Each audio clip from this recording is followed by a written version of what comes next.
Hello, everyone. Okay, so this is your um, total lunar eclipse in Virgo for all signs. And if you want to take a screenshot of that, and naturally you can blow it up when you take a screenshot if the wording is way too small. But that's the chart. And right here on the bottom, I have all the degrees with the other aspects that are the other planets that are making aspects to this full moon.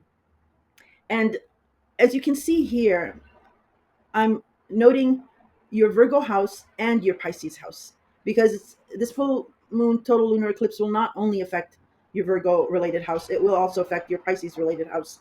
So if you can take a screenshot of that, and I will go ahead and go into the introduction, and then after that I will explain what it means for each sign. All right. Okay, so first let me explain the aspects leading up to this full moon. Again, the ones that are really important, like these trines, they're very, very soft aspects. You might not even feel them. And this video is really about the eclipse. So I'm going to jump to the 11th um, and start with this Venus retrograde conjuncts Mercury direct in Aries. And this is a nice aspect. It's something of a synchronicity, something of meeting someone out of the blue. Maybe it's someone from the past or somebody completely new. But this conversation that takes place is something, it's enthralling. It's very magnetic. So the discussions can go on for hours and hours and maybe days and weeks and what have you. But it's quite nice. And so keep that in mind. Then Venus retrograde in Aries will semi-square Uranus and Taurus. And a semi-square, yeah, it is a hard aspect, but it's a quick aspect. It's a fleeting aspect. So again, whatever wherever Aries is in your natal chart or your solar chart, for example, if it's Sagittarius, it is their fifth house of love. Is it there? Yeah, love, romance, children, or creativity, and it is jumpstarting or triggering something regarding their sixth house of health, habits, routine, and scheduling. Now, that's just an example. So, whatever feeling of love, joy, romance, but it's retrograde, so it's contemplating this area, is triggering something in their Taurus related house.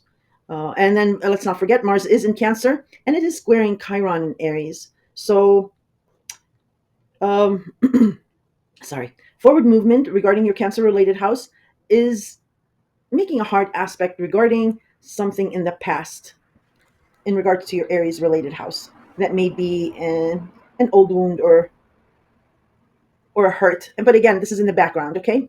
Um, Now, here's where we get to the nitty gritty.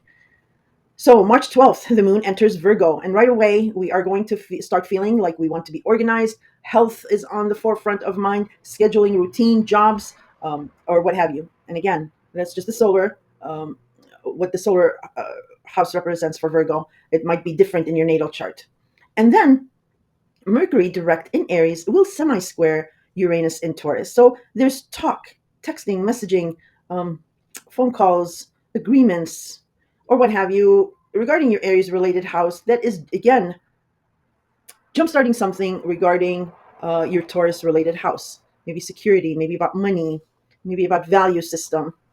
Um, and again, when I go through each sign, I'll give maybe some examples of how that can play out. But it's a semi square, but it's a quick aspect. Also on the 12th, Saturn will be Cazimi.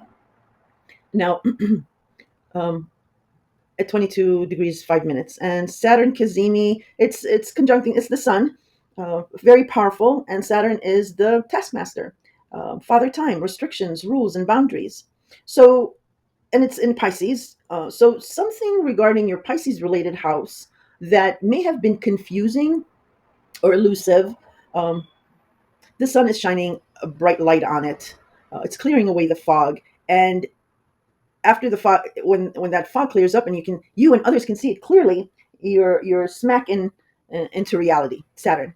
So Saturn and the sun are both working together here regarding your Pisces related house. You are seeing it for what it is, and Saturn is reminding you of why the rules and boundaries, were needed to be put in place. So this is something that you've been putting off, maybe, um, but you had to face, and here is where we face it.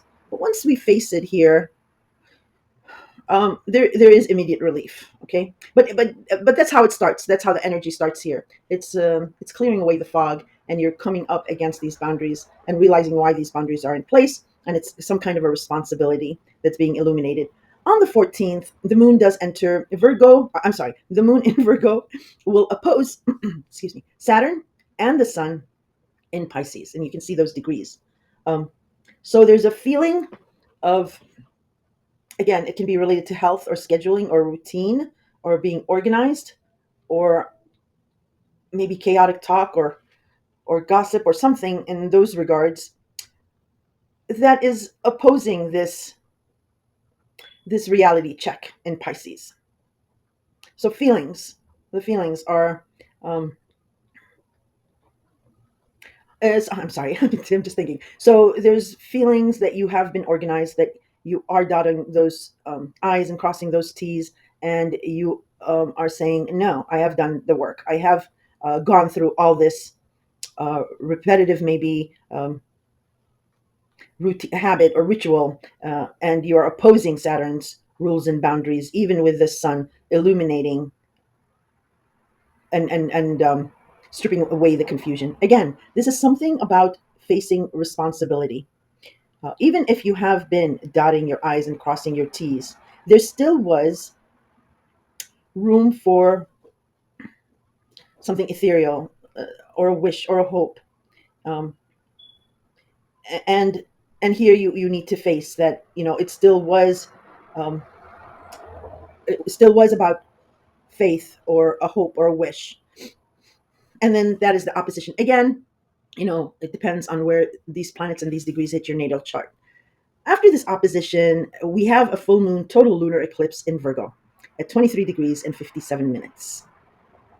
So Virgo's had it. Or wherever Virgo falls in your natal chart, um, there is an ending of something.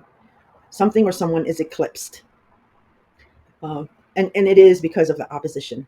It's like, it's this feeling of being exploited, of being used or abused, or maybe those are two dramatic words. But a feeling, because it's the moon, it's our feelings. A feeling that, yeah, this has to, something has to end regarding your Virgo related house.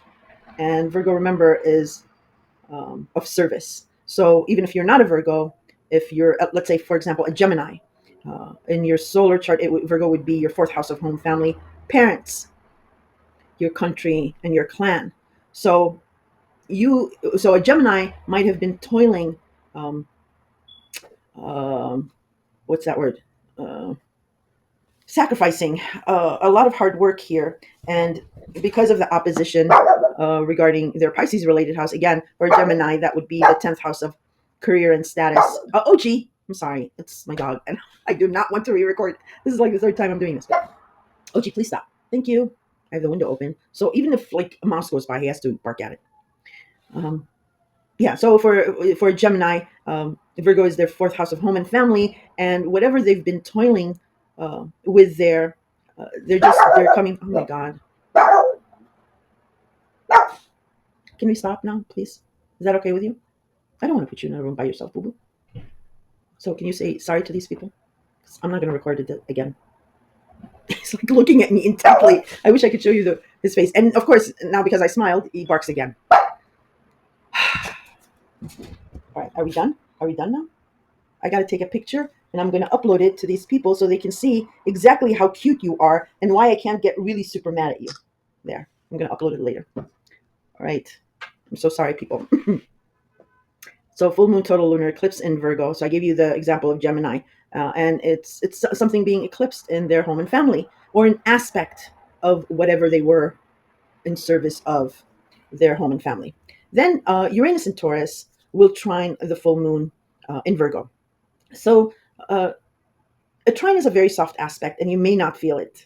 However, I'm going to say you're going to feel it because this is a super doozy, stressful full moon total lunar eclipse. So any kind of nice feeling coming by, we're going to want an out, and you're getting it through your Taurus related house. Okay, your Taurus related house is embalming these sensitive feelings you have regarding Virgo. Then Uranus and Taurus will sextile the Sun in Pisces, and those are those degrees right there. So again, trine is a soft pleasing aspect. Sextiles are supportive. There's some kind of a support that comes in through your Taurus related house regarding your Pisces related house, because remember, Virgo opposed the Sun opposed Virgo, and vice versa. So your Pisces related house is also having the fallout. Then the Moon opposes the North Node. Moon is in Virgo, as you can see those degrees, and the North Node is a karmic opportunity. The opposition is an either or aspect. It's a hard opposition. Um, and whatever, again, whatever you've been feeling as far as exploitation or just not being recognized in some way in your Virgo related house is opposing your Pisces related house. That feeling is opposing your Pisces related house. So again, we can take the example of Gemini. So any feelings about family, home, or their feelings towards Gemini, of having enough of something, is opposed to their 10th house of career and status and reputation and authority figures. And authority figures can be parents as well. Then the Moon will oppose Neptune, the Moon in Virgo, opposing Neptune at the very critical 29th degrees, 24 minutes of Pisces. So here, what it is this feeling, the Moon, have had enough, or a feeling of being exploited, or a feeling of doing something repetitively, ritually, um, coming opposite Neptune at the very critical 29th degree. The ending is, again, if you remember your March scope, I said it's like coming full circle. So this feeling is like this toil has all been for naught. This has been all an illusion. Um, it is that kind of a feeling. And this is, again, it's the critical 29th degree. So it's an opposition. So here it's like either you chalk it up, or you just hang on that last thread of hope. Um, and again, it might be an aspect of Virgo, an aspect of whatever your toil is here that you want to release. And then the Moon, I don't have it on here, but the Moon then enters Libra and then trines Pluto in Aquarius. And that is immediate relief. Those hurt, sensitive feelings are then supported somehow through maybe a partnership, because Libra is all about partnerships. And it can be any kind of partnership. Doesn't necessarily mean like an intimate partnership. Your brother can be a partnership. Your aunt can be a partnership. A friend, someone who knows you really well. But um, some kind of a partnership, maybe a compromise. Maybe a partnership is giving you the feeling of,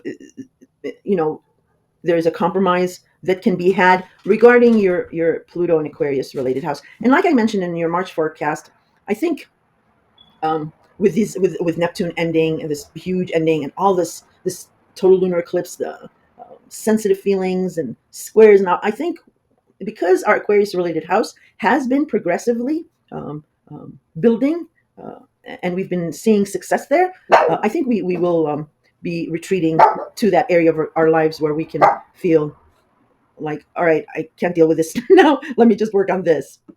Um, and what's interesting is with this very heavy duty total lunar eclipse is the very next day, Mercury will station retrograde in Aries. And remember, Mercury will not only retrograde through Aries, it will back up all the way into Pisces. So there's more talk here. And remember, Pisces is opposing Virgo. And then on the 19th, Juno, the asteroid Juno, retrogrades in Sagittarius.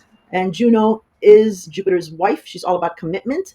So up until now, there was talk about commitment in your Sagittarius related house. And now with this eclipse and this Mercury retrograding, now we're going to review this commitment. And Juno will retrograde into Sagittarius, but all the way back up into Scorpio. But that's for another time. So those are the alignments and the aspects that I wanted to make you aware of this week, because this is sort of a weekly scope, but it's more on regarding this eclipse. Now I'm going to get into a little bit about eclipses in Virgo, and then I'm going to straight shoot into each sign and what this eclipse can mean for each sign. And my pug is okay. I got to take him out for a walk, and then I'll be back and record the rest. So I just wanted to show you my pug. This is him, and this is why I just can't put him in another room. Look at that face. So that's my pug. That's OG. All right. Okay, so let me explain the eclipse and a little on Virgo. Um, First, I wanted to give you a historical, very recent historical example of when we had a lunar eclipse in Virgo. The nodes were in Virgo and Pisces in 2006, 2007, and we had a lunar eclipse in March 2007 in Virgo. Um, During the lunar eclipse in Virgo in March 2007, one important aspect was the sun conjunct Uranus and the North Node in Pisces. And Uranus, is all about electricity, electronics, shock surprise, and things like that. And of course, the sun illuminates. So um, this time we have this sun conjuncting Saturn. But just to give you an example, what happened in 2007 was Netflix began streaming in 2007. So what eclipsed was like Blockbuster, that was eclipsed out, and Netflix started streaming. I mean, it wasn't completely eclipsed, but I'm just giving you a couple examples. The first iPhone was launched. Tesla unveiled the efficient electric car, the Tesla Roadster, and introduction of social media into our daily day-to-day life, like Facebook, MySpace, and things like that. So I just wanted to give you that little historical FYI. All right, so eclipses will tell a story. In particular, a lunar eclipse is a story of release, of letting go. These changes will not be an overnight thing. That's one thing I want to um, let you know about. It's not these heavy duty aspects.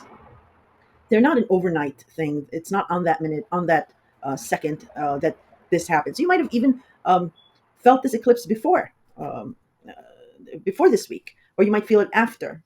Um, and eclipses, I believe they're like a movie trailer of the movie that'll play out in your life within the next 3 to 6 months, because that's their energy. I mean, they can reverberate longer than that, but usually that's their energy. And especially with this lunar eclipse in Virgo, we will get some acceleration of the disintegration or the release by the end of May, and also by the end of June, because Mars will go into Virgo, so that'll be accelerated. And Mars is all about heat and action. But what an eclipse is, it's this is the beginning of the end. Um, Whatever happens during this eclipse, and you know, you might not be affected. It might not appear, or you might not be aware, but the background noise is there. And but I think everyone will feel this eclipse. It is a global event. We will definitely see this play out in the news. Definitely globally, there will be significant events happening, especially with Neptune ending its stay in Pisces. The end of the month really, uh, the end of the month, April, is really wild. But this is where it starts. The rumbling starts now with this eclipse, and like I've mentioned, uh, full moons, let alone a total lunar eclipse, conceal something. The moon is at night; it is hidden, so there is something hidden from you. Um, and yes, an eclipse, it's a total lunar eclipse, a full moon, they say that it illuminates, but there is still something that is hidden from us. That's why I mention, do not make life altering hardline decisions. Give yourself a few days before, during, and even after. Give others space and time for that too. Okay, so like I said, eclipses will tell a story, and in particular, a lunar eclipse is a story of release. These changes will not be an overnight thing. The story is just starting to unfold, because it involves the North Node and the South Node, and and that is an 18-month journey. So it is not a track race. It's more like of a marathon. Other things have to play out in order for this eclipse energy to complete. And if you do race, you will lose things on the way to the end point. But if you pace yourself, you'll be in a stronger position in the end.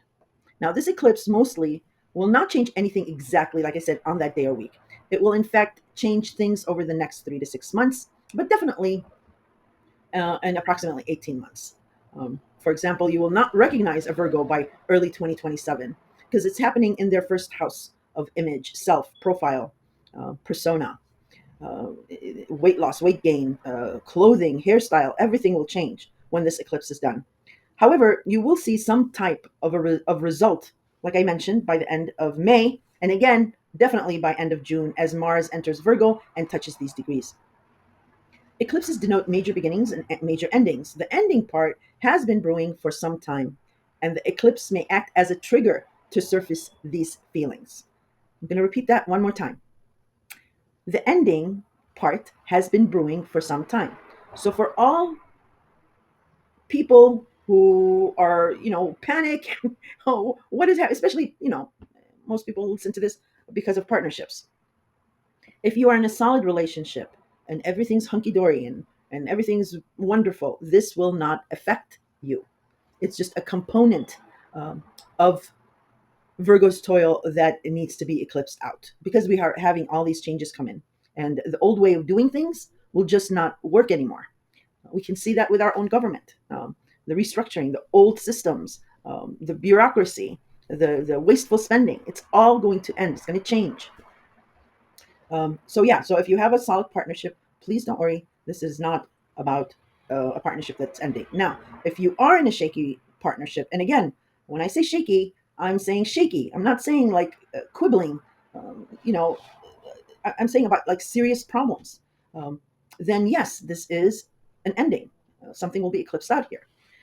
Um, so what has been building up here is the indifference, or like the dust or grime, if you will, that has been building around the thinking, responses, or activities that may have been like second nature. For example, because Virgo rules health, like not worrying about how your lungs process oxygen to the blood system and how that blood circulation is essential to everything else. Because, well, like it's always been there. So what could go wrong? And I'm taking this straight out of the March forecast. Basically, this eclipse is the universe eclipsing something that you have been toiling with maybe no recognition or appreciation of your efforts, where you may have been exploited or you have exploited. Remember, the nodes are involved, so there's karma here. Whereas this eclipse is signaling the old way of doing things is no longer cutting it. There has to be a new focus, a new health routine, a new routine altogether, a new schedule, uh, in order to cut it with the upcoming shifts and changes that will overtake and overwhelm our lives. This will probably be, for the most part, associated with a job or a career because it's the sixth house and it is about routine and scheduling. Um, Obviously, it is conjunct the moon, so it will be an emotional awareness of an ending. Okay, so keep that in mind. And the moon is connected to the mother. Thereas, and depending on your natal chart, it also may be about a relationship with the mother or a prominent matriarchal figure. Um, we either feel supported, needy, or having to fight for support, um, or having some fear associated with support. Um, it really depends on your natal chart and your conditioning and all that. Now, the moon rules Cancer, and Cancer is all about the mother and the family. She is the spider that weaves the web that holds its family members in safety and in closeness. And as we know, Mars is in Cancer currently, moving, picking up speed. So that area of our lives is also in the background, okay? And Virgo is the sign of the Virgin, the exemplary helper of the gods. I won't go too much into it, but um, most likely Virgos um, from early age they were the responsible child and who helped, like let's say the mother or the young adult who went into the business, into the family business, or helped their father's business. This has shaped him or her, and she claims authority from, by, and behind these people, never in the forefront. Same with the gods. To do, she was their executive assistant. They could not function without a Virgo. Now, to do all that, a Virgo sacrifices her independence and inner emotions.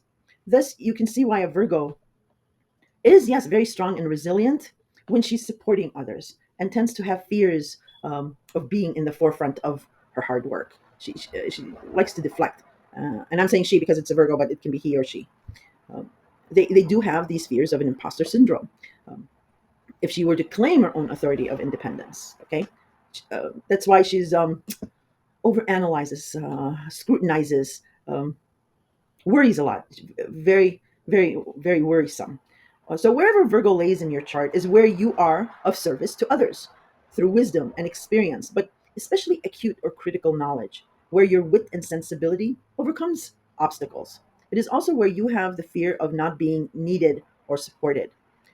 These fears, they may make us overly critical, sensitive, uh, and like I mentioned, overanalyze things, resulting in maybe being too harsh or judgmental towards not only ourselves but others.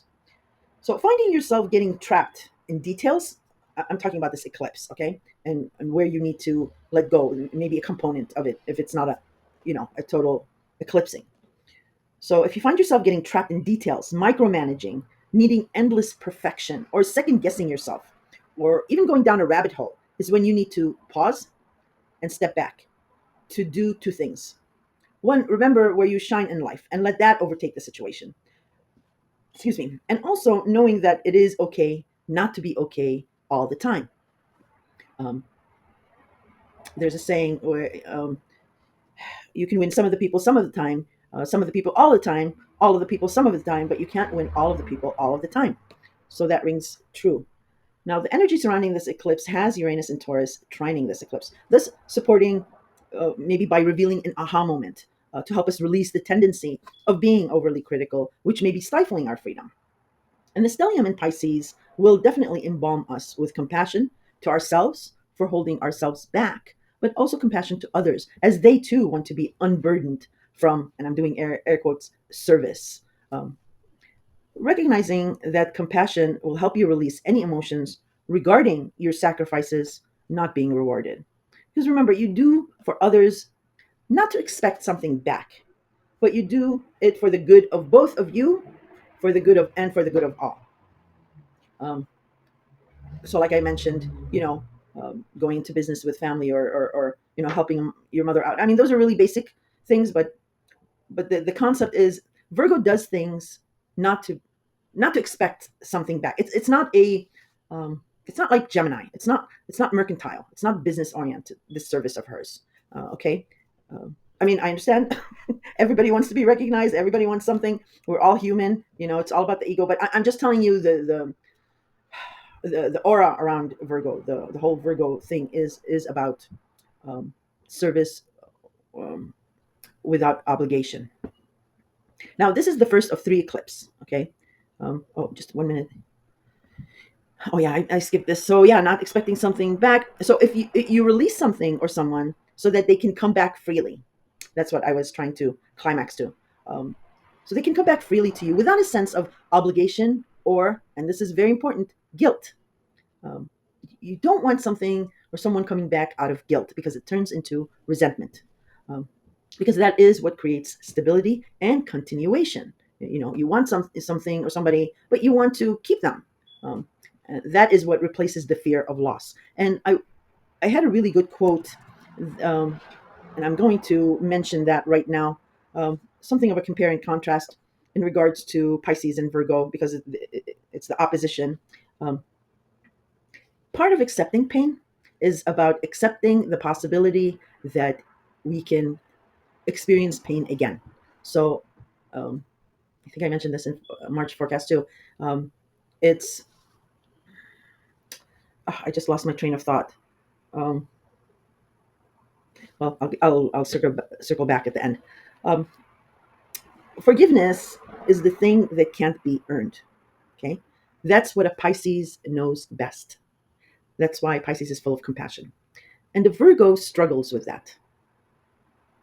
So, because Virgos are pragmatic, I gave you the compare and contrast. Pisces is faith, Virgo is realism, and, and so on and so forth. So I hope those two things help you understand a little bit about the opposition.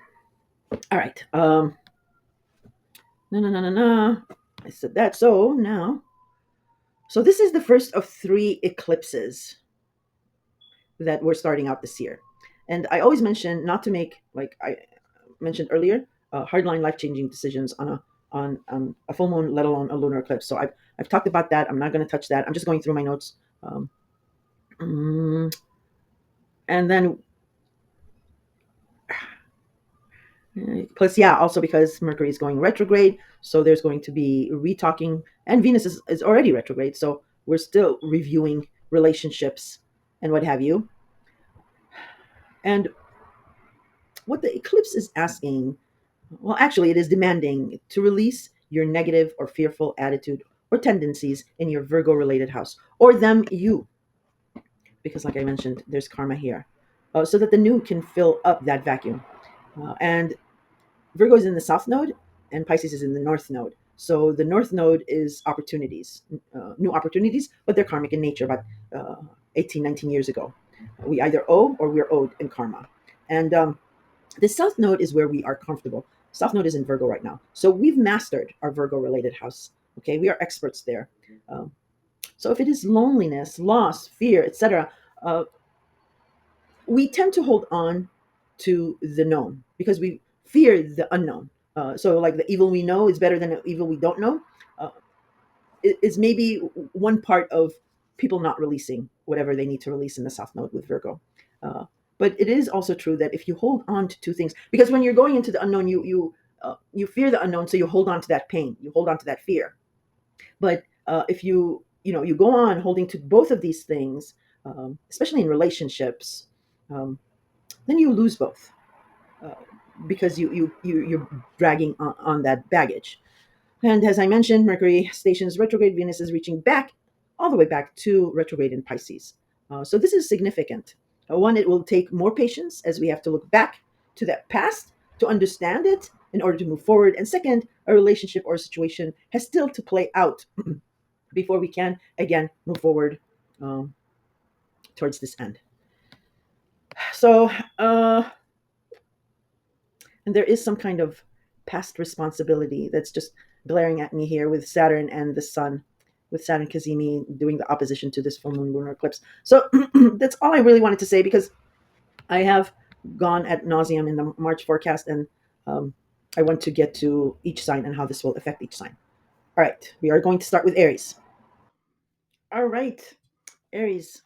Go down, go up, rather. Okay, so Aries, let's take this one thing at a time, because there's a lot, and I mean a lot going on with you.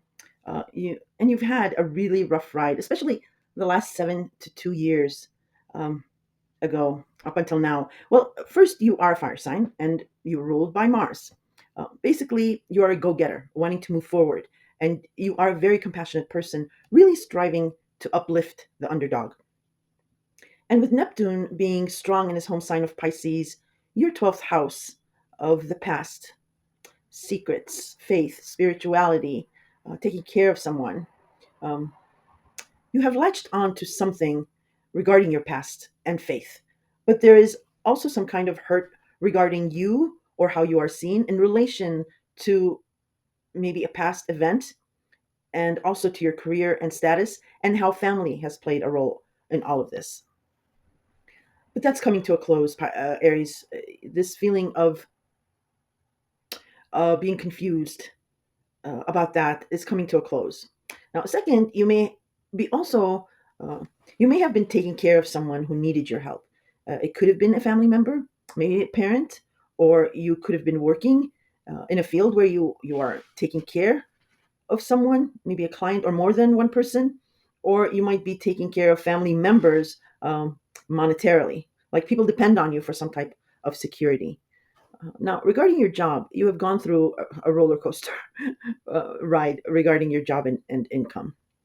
That's because of Uranus and Taurus.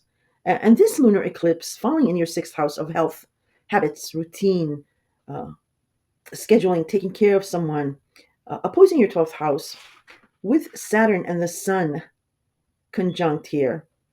So, responsibility and illuminating or clearing away the fog of your Pisces related house, which the Sun has been doing. So, Sun and Saturn here are working together. Well, it feels like having to be at two different places at the same time and not being happy in either place. Um, because these two houses are not getting your full self. So the universe is trying to help you release this maybe self-sacrificing you have been immersed in regarding a routine or a health situation even. Um, this lunar eclipse will probably herald either a job loss, or maybe a coworker or coworkers, or maybe even a boss leaving and your duties changing. Or your company may announce closure, or maybe even relocation, where you come to a fork in the road. Um, and this eclipse will start the ball rolling for a change uh, to happen within 3 to 6 months from now. But you will feel progressive shifts in two phases. One will be at the end of May, and the second will come around the end of June in a much faster stride when Mars, your ruler, enters Virgo and transgresses these degrees. Now, where you're overanalyzing may come in is because there is a certain amount of security that you are worrying about because um, or that you need because, well, naturally bills need to be paid, and for many of you, like I said, you are kind of footing maybe emergency bills for family members or a family member, or you're working on something of that sort, so that is where you may worry or fear of letting go regarding your job or a health situation. However, because you have had your head like down and working very hard, you may have missed that there are opportunities. As we can see, a Uranus and Taurus, um, your second house of job and income, trining this eclipse, and Uranus and Taurus sextiling the Sun in Pisces. So it's supporting both sides of the equation here for you. And what that means is this ending, this eclipse, regarding your scheduling, is being supported by maybe a new unforeseen job opportunity, or security matter will be supported in maybe a unique way. It's Uranus after all. As far as the sextile, whatever unique opportunity regarding your job and income comes your way will support whatever you are working on behind the scenes. Maybe it is a creative project that you want to launch. Maybe it is starting a business of some sort. Um, as I mentioned in the intro, eclipses are not necessarily happening on that day or minute. Um, I mentioned that it is like a revelation or a movie trailer of the beginning of the end of something. In this case, regarding your sixth house, that will play out for the next 3 to 6 months. This can also have to do with maybe a health issue or a routine. How you have been getting along is just not working anymore, and this is calling for a new maybe health diagnosis or a new health regime that will be likely for many of you as you are working on something regarding your image and how you are seen. You know, this may be true for many of you. Now, this eclipse sets the ball rolling on the huge shift that will happen when Neptune leaves Pisces and enters your sign. As we can also see on the day of the eclipse, the moon in Virgo opposing both the North Node in Pisces, but also Neptune at the very critical 29th degrees of Pisces. This means coming full circle of what the beauty, pain, loss, and compassion that you have experienced in the last 12 years, being locked away inside of your head, your psyche, um, now is being presented in a new you. You're like coming out of a cocoon. You may even hear feedback that you have become soft, and I'm doing air quotes, or soft spoken. Maybe that's a better word. And your old routine and schedule, where you may have been just overwhelmed, um, and that may have had you lash out, maybe because of not having enough sleep, or maybe because of stress, or maybe because of a health issue.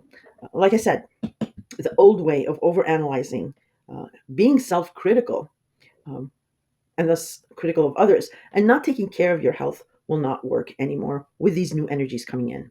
A more creative, healthy routine is just dying to come in, but you need to be brave to release your old habits, and the universe is helping with this eclipse. Um, yeah, so look at what happens during this eclipse. Like I said, you will see it um, again being triggered at the end of May and the end of June, and it has a 6 month and on vibration. But yours is straightforward, Aries, and it is something about um, security, about money, um, and you working hard on something, but it's just taking a toll on you. Um, whatever sacrifice you have been doing here, you just need to let it go and not be afraid because of security. Uranus is trining here and sextiling both sides, so you're good. The other thing is, we have Mercury the very next day turning retrograde in your sign, so you'll be also reviewing, rethinking um, something about how you want to present yourself and your image. And Venus is already retrograde, so Mercury will be catching up with Venus very shortly. And then it'll also, both Venus and Mercury, sorry, will be retrograding all the way back into Pisces. So, and then we'll go direct. So, whatever you are holding close to your chest, whatever you're preparing behind the scenes, will be something very, very creative. But your sixth house has to clear out, um, and it has to do with the job and security matters. It can be also about your value system, how you value yourself. The second house is how you value yourself. Um, the eighth house is how others value you. So, so yeah, do not be afraid to let go. And this is an easy eclipse. It's happening in your sixth house. It's not like a traumatic thing. All right, Aries. If you have any questions, you can leave them in the comments. I answer all the questions. Okay, so we're on Taurus now. I hope you guys are doing good. So Taurus, you just haven't been having fun lately. What's going on? Um, Taurus, Virgo rules your fifth house of love, romance, children, creativity, pets, and gambling. And Virgo also rules the sixth house of health, habits, routines, working hard, taking care of someone. Um, and it's the house of service.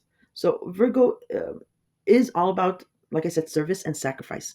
And maybe that's how your love life or your relationship with maybe your children has been like. Um, I mean, yes, being in love can be work. Children definitely are work. Pets also, we have to take them for their walks. They have to be fed. So that's work too. And of course, sacrifice is indeed necessary with these precious things in our lives. However, this lunar eclipse is saying um, the old way that you've been doing things here will not cut it anymore. The old way of doing things here will be phased out. So you need to release something that you are doing uh, and maybe feeling maybe some sort of like it's work uh, or maybe resentment because of sacrificing. And it might be coming out in, other ways. Either that, you releasing that, letting go of that, or you'll drive this out of your life. Um, and of course, the universe, does not want you to be without love or creativity and what have you. So this is why this eclipse is happening. Now, with Uranus in your sign, trining this full moon, this means Uranus is encouraging you to be your new unconventional, crazy self. I'm laughing with you, Taurus. Um, and free yourself of I'm doing air quotes, burden, so that you will have more freedom to enjoy this house of fun, because the fifth house is the house of fun. It's the light romance, light love. Yeah, it's the house of having fun. It's being creative. And if you're burdened, it can stifle creativity. So let's, for example, if you are a new mom or just a mom, of an older child. Um, and I'm jumping ahead though. I'm thinking that you heard the intro. So let me, just in case you haven't heard the intro, is eclipses, um, they don't happen on that day, on that minute. Uh, um, and it's an unfolding story um, of an ending. It's showing you an ending of how an ending will be. It's a movie trailer of that area of your life that will play out in the next 3 to 6 months. And with this eclipse, um, there will be two phases before even that. One will be the end of May. Well, that would be almost 3 months or what have you. And then the end of June, Mars will be entering Virgo and transgressing these degrees. So that will, speed up the process. Um, so now I can get back to this example if you're a mom. So your child may be hitting a milestone of some sort within the next 3 to 6 months where it frees up your schedule or have it with them. It can simply mean they are starting kindergarten and your mornings are freed up, or they're going away to college, and that really frees you up. But it frees you up to enjoy them more, so that it doesn't feel like work anymore. Otherwise, if it is a lover or a romance, um, regarding the negative part of this, if it has been tiresome, strict, overbearing, that too is on its way out. So that a new, fresh romance, a lighthearted, more fun romance can come in and fulfill you.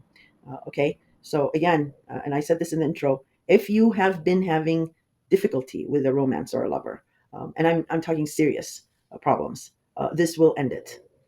Uh, but on the other side of it, if you are happy and nothing is wrong, then a breakup is not what this is about. It may be you are taking it to another commitment level, um, um, a more exclusive, maybe dating or engagement, or the way that you two have not been having fun. Maybe because, and especially with you, I mean, you have Jupiter in your second house, so you've been very, very busy with work. You're building up your income. Many of you have this fear about income, about stability. You've been nesting away and maybe working extra to yeah, to have the security. Um, so, or maybe your partner, your romance, your lover is doing this. So this eclipse maybe you or them creatively changing the dynamics where you can have more fun together, date nights, uh, double dating, something like that can be at play here. And what's important here is you have to make the the effort, the initiative. And when I say effort, I know it's kind of sounds like an oxymoron because I'm saying like you've been feeling like it's work. Now I'm telling you to work more on it, but it's a habit. It has to do with some kind of a routine. So yeah, you do put in the effort now to change it because we have this eclipse upon us, so that you can feel like you have more free time, more fun together. And you're no stranger to hard work. You are actually a very, very hardworking person, um, and you do see results. So keep that in mind. Now, it does oppose your Pisces related house. Okay, that is your 11th house of friends, groups, and associations. It's also your visions and hopes of the future, how you want to be seen amongst friends. How this can translate is if Taurus is a stressed out person, not having fun, then naturally friends will you get into argument with friends. Um, you will project onto them, and friends will shy away. Uh, and how you are seen in the context of friends, like I mentioned, this vision of how you want to be seen will be seen in a negative way if you're stressed out here in your fun house. Maybe some of your falling out with friends has been due to the stress you have been feeling in your fifth house. Um, of course, if you are a new mom or a very busy mom or dad, I keep forgetting to say dad, naturally your friendship house will be ignored. Um, or uh, you just don't have time for them. But I'm talking about something more that's going on with your friendship house, um, because you are a very, very nice, down to earth, compassionate person. Friends are important to you, but you've been lost here. There's been losses here, and again, there is a lot going on for Taurus. Like I mentioned, your job, your income, your creativity. You're getting a lot of opportunities here. You're nurturing them. You're working on them. You're having to be creative. And there's stuff going on with family as well. I can see that. And like I mentioned, something about security, something about squirreling away to the side because you are all about security. You rule the second house of job, income, and security and value system natally. So it's no surprise you're the bull. The stock market bull. um, but this eclipse again is asking for you to change, um, maybe a routine, maybe a schedule, maybe your attitude, so that you can have fun again and not feel like you are sacrificing fun because that can turn into resentment, and that's how it's rubbing off in your friendship house. Taurus, I I gotta mention this, and please don't take it the wrong way, but um, you have this maybe idealism about friends.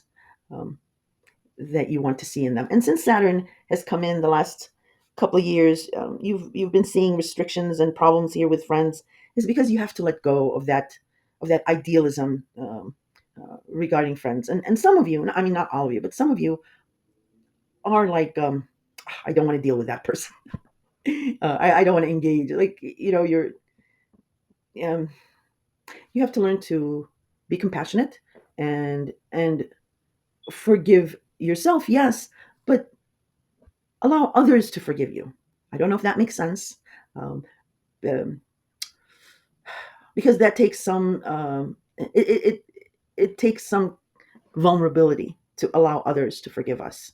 um, and some you're a fixed sign, you're a stubborn sign, but you're also very, very compassionate sign. I mean, if someone does approach you with a regret or something, yes, you are open, you are compassionate, but there are because Uranus has been um, traveling your sign, it has made you uh, uh, not the old Taurus that we know, and that's good. That's not bad. But I'm just saying, because you're having this hang up with groups and friends, um, it's really about your idealism about them. That has to You need to flush that out. Also, you need to let go of that. Um, so anyway, getting back to this eclipse, it is about being creative and making time for fun, and being creative of how you have fun and romance. And your ruler Venus is retrograde, uh, so she's also helping you reevaluate the idea of romance and creativity. Okay, so that's pretty much what this eclipse is about. Um, so just to reiterate, Taurus, if you have been having serious problems with a romance, and I'm talking serious problems, you don't want that in your life. With everything else that's going on with you, you're on this huge precipice of change, and with all this business coming in, and this lucrative jobs and opportunities that are coming in, and with these huge changes, you are going to be working really hard. But all work and no play, makes Taurus a really a really mean bull. So, and we don't like mean bulls. We like our wonderful, compassionate bull. So, yeah, think about what comes up, um, and you need to have fun again. You need to enjoy yourself again. Um, you're just too special to be just toiling away. All right, Taurus. If you have any questions, leave them in the comments. I do answer all the questions. I'll talk to you in your mid-month to late month scope. Bye. Okay, Gemini, you're up next. Okay, Gemini. So I'm focusing on this total lunar eclipse in Virgo, which does oppose the Sun, Saturn, Neptune, and the North Node. Um, but Uranus in Taurus is trining this eclipse, so and sextiling the Sun in Pisces. So the stress release point is in Taurus, is regarding Taurus. Um, okay, first, Virgo is your fourth house of home, family, parents, your country, your clan, and patriotism. Cover, that verbiage goes into that regarding that house as well. Pisces is your 10th house of career, status, reputation, and authority figures. Um, Taurus is your 12th house of behind the scenes, of secrets, of the past, your psyche, faith, spirituality, and taking care of someone. So, just putting it out there, what these houses are about. Now, what this eclipse is about is discarding something that you have toiled and labored with or over, or have done habitually, that may have seemed like, yes, second nature, but um, is is is seeming like it's a burden, like um, there's some sort of exploitation here, um, like not being appreciated or what have you. Okay, and what it's calling for is to find a new creative way of nurturing this area, a new habit, a new routine, a new schedule of doing things here. And I'll just mention that because I did mention it in the introduction, but in case you haven't heard the introduction, because I know most people just skip straight to their sign, is that this eclipse is not it's not about what's happening on that day, on that minute. This is an unfolding story, but it starts the ball rolling. It's the beginning of an ending, of a release point, of releasing something that we've habitually been doing, because the old way of doing things is just not going to cut it with all these shifts and changes, and they're not little changes. We we're on the precipice of huge shifts and changes. So this has to all this area of your life has to change. And an eclipse uh, is an unfolding story that'll happen from within 3 to 6 months. That's the energy of the eclipse. And with this particular eclipse, we will have some sort of a, a, an earlier or a progress that will be significant at the end of May and especially at the end of June as Mars will enter Virgo and go over these same degrees of the eclipse. So we'll see some rapid movement then. And also, an eclipse is what how I liken it to is like a movie trailer of the movie that's going to be playing out in your life for the next 3 to 6 months. So we get a clue of how this ending will be, of how this release has to be or a change has to come in this area. The other aspect that I'll mention for you especially is Jupiter because Jupiter is in your sign, and I'm going to do air quotes that Jupiter may have been a problem for you. I'm laughing for two reasons. One, I'm laughing with you. I always do laugh with. I never laugh at you guys because remember I'm going through these same things. And the second is because if other astrologers hear me say this, they'll be like, "Ah, heresy! How can you say that? Jupiter is wonderful. Go." Everybody waits for Jupiter to come in there, and Jupiter is great. I'm not saying it's not. It has put you in the forefront. It has brought you opportunities, but it's also in its fall in your sign as well. It is a heavy burden having Jupiter in your sign because you become in demand a lot, and because you're very like you have a lot going on, and yeah, you're very busy. Everybody now is pulling and tugging at you, so you have family to take care of, maybe a partner, maybe there's children, your career, your job, errands, and what. And now everybody is coming out of the woodwork and extending a hand to you. So um, many Geminis, I will dare to say, will be like, "Oh my God, when is Jupiter coming out of my sign?"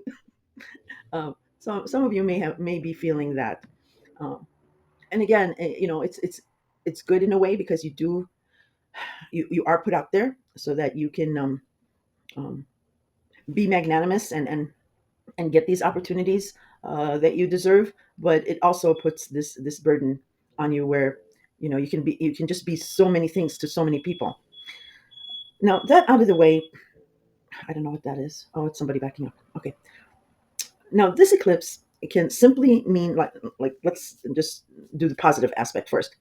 It can simply be finishing a renovation on a house or your home, maybe closing on a loan or mortgage.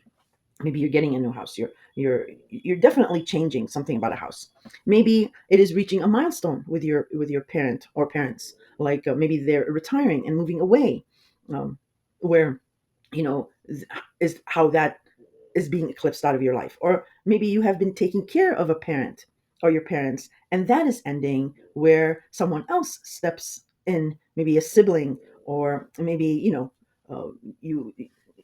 their huge house you consolidated so you don't have to be on the upkeep and they go into a condo or something like that. Mm. And yeah, their care may be changing in some way where it's being eclipsed. The care that you've been providing is being eclipsed out.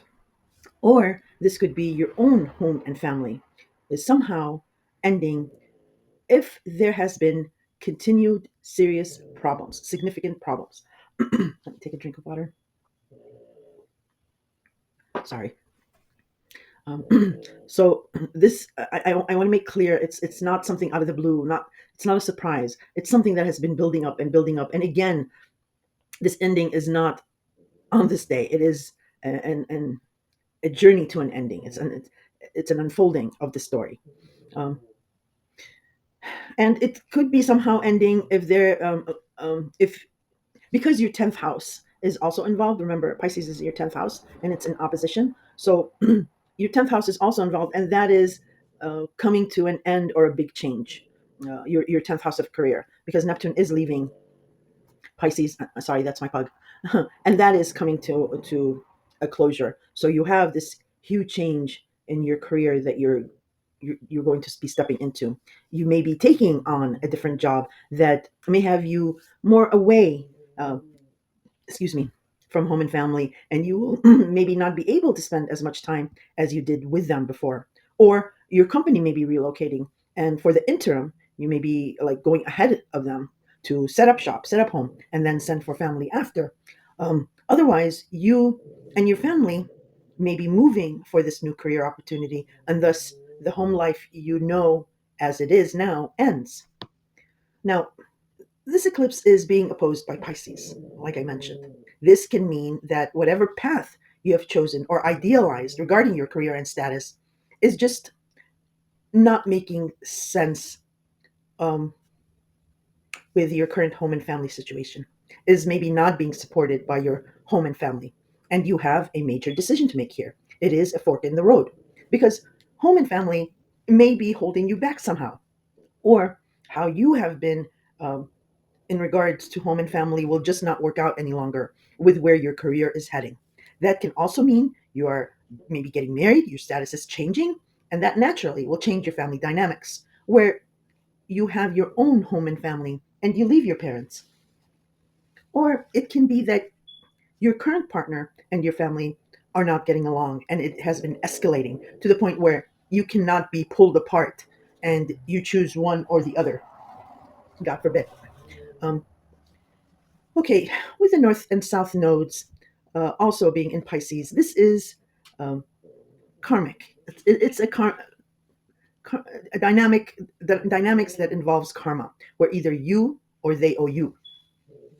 And the south node being where we are comfortable in, where we're masters at, and the south node being in Virgo, we may be hesitant to release that area because of a what if scenario. Because, like I said, we're comfortable, we're experts here.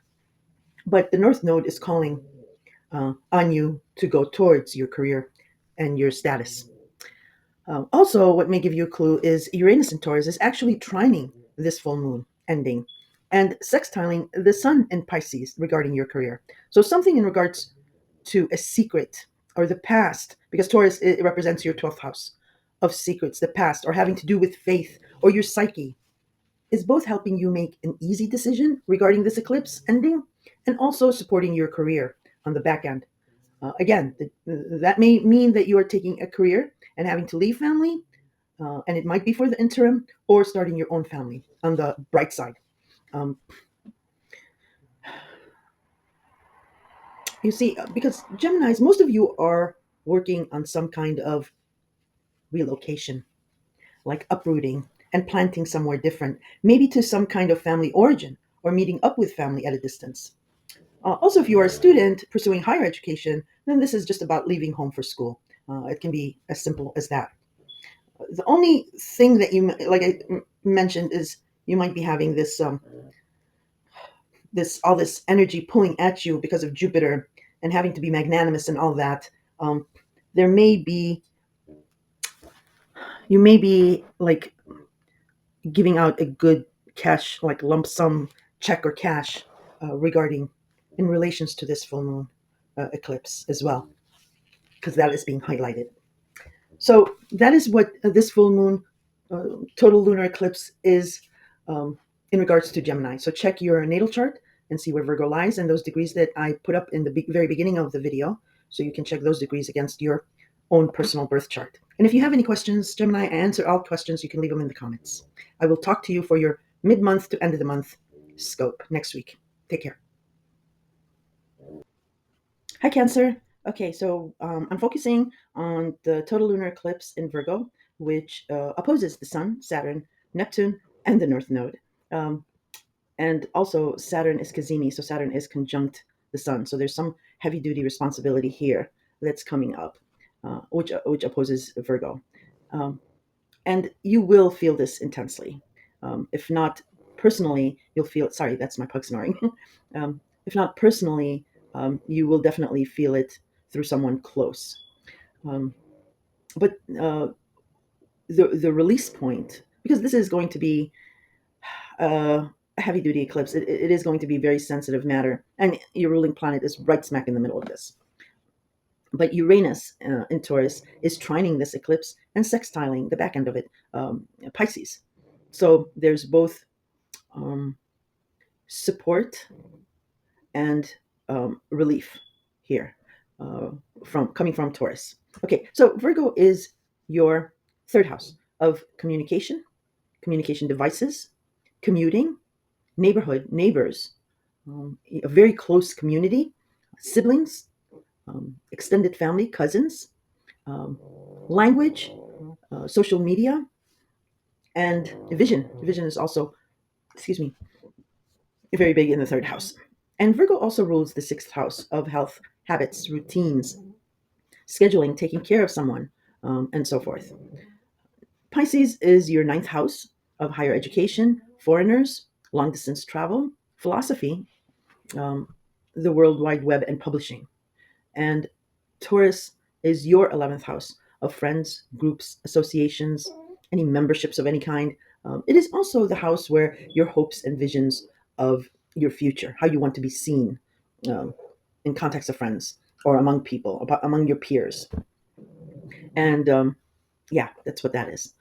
So, what this eclipse is about is discarding something that you have labored over, toiled with, um, sacrificed for, um, or something habitually that may have seemed second nature to you that you have been doing here in the third house, and that is the discarding part is because that old way of doing things will no longer serve your purposes anymore. There has to be a new way of handling your third house issues, a new way of communicating, a new way of commuting. Um, Maybe you've because you guys are heavily related to higher education and education in general, and many of you are educators. So a new way, maybe you've been learning a new language, um, and depending on your age, maybe vision has come. Maybe you need glasses now, or lenses, or contact lenses, or something like that. And definitely social media. You need to be heard. Maybe you are starting maybe a YouTube channel, or maybe you have one, but you're going to be focusing on what you have been learning in your ninth house. Okay, and that may be, and this eclipse, this ending, may be as mundane as getting rid of your old phone and getting a new phone, or a new communication device, or it might be selling your car or getting a new car. Um, Even with social media, you might be using, just uh, I don't know, a different program or a different background. It can be, something mundane as that. Um, but for most of you, this has to do with a sibling, either a sibling or an extended family member. Um, there has there has been something here that has been brewing, let's say, that has been escalating and escalating, and uh, you may feel like maybe you are um, out of the loop, um, or maybe you're trying to catch up to everything that has been going on because you have started um, a new project, a new focus has been taking over your mind, and you have released because okay, so because you are ruled by the moon and you do rule home and family, you are all about home and family. Uh, Even if you have friends, um, really close friends are considered family to you, and you can't really go on um, a day or two without being interacting with family. But you have been stepping sort of away from that because priorities have been taking you away from that, um, and that's where you may feel that you're out of the loop or you're trying to catch up in somehow, some way. But getting back to this eclipse, if there is something that has been escalating or brewing regarding a sibling or an extended family member, or maybe even a neighbor, um, this eclipse will trigger something where you'll feel, because it's the moon, you will feel that there has to be an ending. There has to be a new way of going about this, because what you have toiled over, what you have sacrificed with, is just you've just sort of had enough to say now. Um, and the sibling or extended family member may have had a situation where they've had a problem and you've been trying to help them, but yeah, like I said, it's coming to a close here. Now, eclipses are not on that day, on that minute, this week. Eclipses are an unfolding story. the eclipse is really a movie trailer of the movie that'll play out for the next 3 to 6 months. It's the beginning of an ending that you can see up ahead, and we will have two jettison phases of this ending. One will be at the end of May, and the other will be at the end of June when Mars enters Virgo, and then the stride will definitely pick up for this dissolution, for this ending, uh, because it'll hit those eclipse degrees, like I mentioned. Something will be coming to a resolution, um, and you will be letting go of whatever it is here that has not been working out for you. Okay. Now, the eclipse being opposed by Pisces, your ninth house of philosophy and higher education, is actually, well, Uranus and Taurus trining this eclipse. So, a friendship, an association, um, a close connection with a group is really helping relieve this high sensitivity that you may be feeling with this eclipse. And then Uranus in Taurus is also sextiling Pisces, the sun in Pisces. So there is support as well from this friend or friends or group that is maybe helping with a solution here, with helping you call on that philosophy, call on your on whatever, maybe in higher education or maybe regarding a foreigner. That's helping you. It's some kind of a support that's helping both sides of the story. Okay, because there's an opposition here.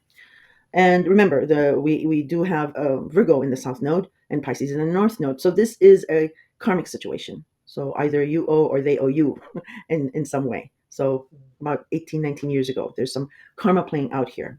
And then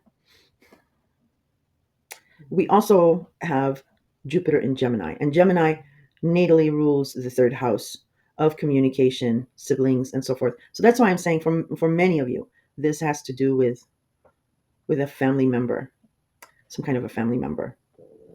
And right after this full moon, Mercury in Aries will station retrograde. So remember, any planet that stations, pay attention to that day too. It's about communication, it's about thinking, and it's about your career.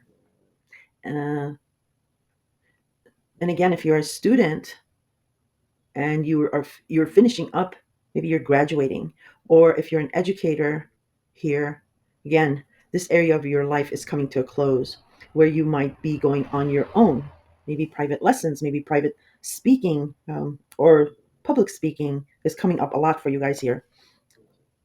A lot of ideas have come up, a lot of discussion regarding your career and your status. And remember, the 10th house, career and status, is also married, not married, single, not single. So some of you may be taking the next step here uh, with your status, or again, it can be about your career. You're refocusing regarding your career.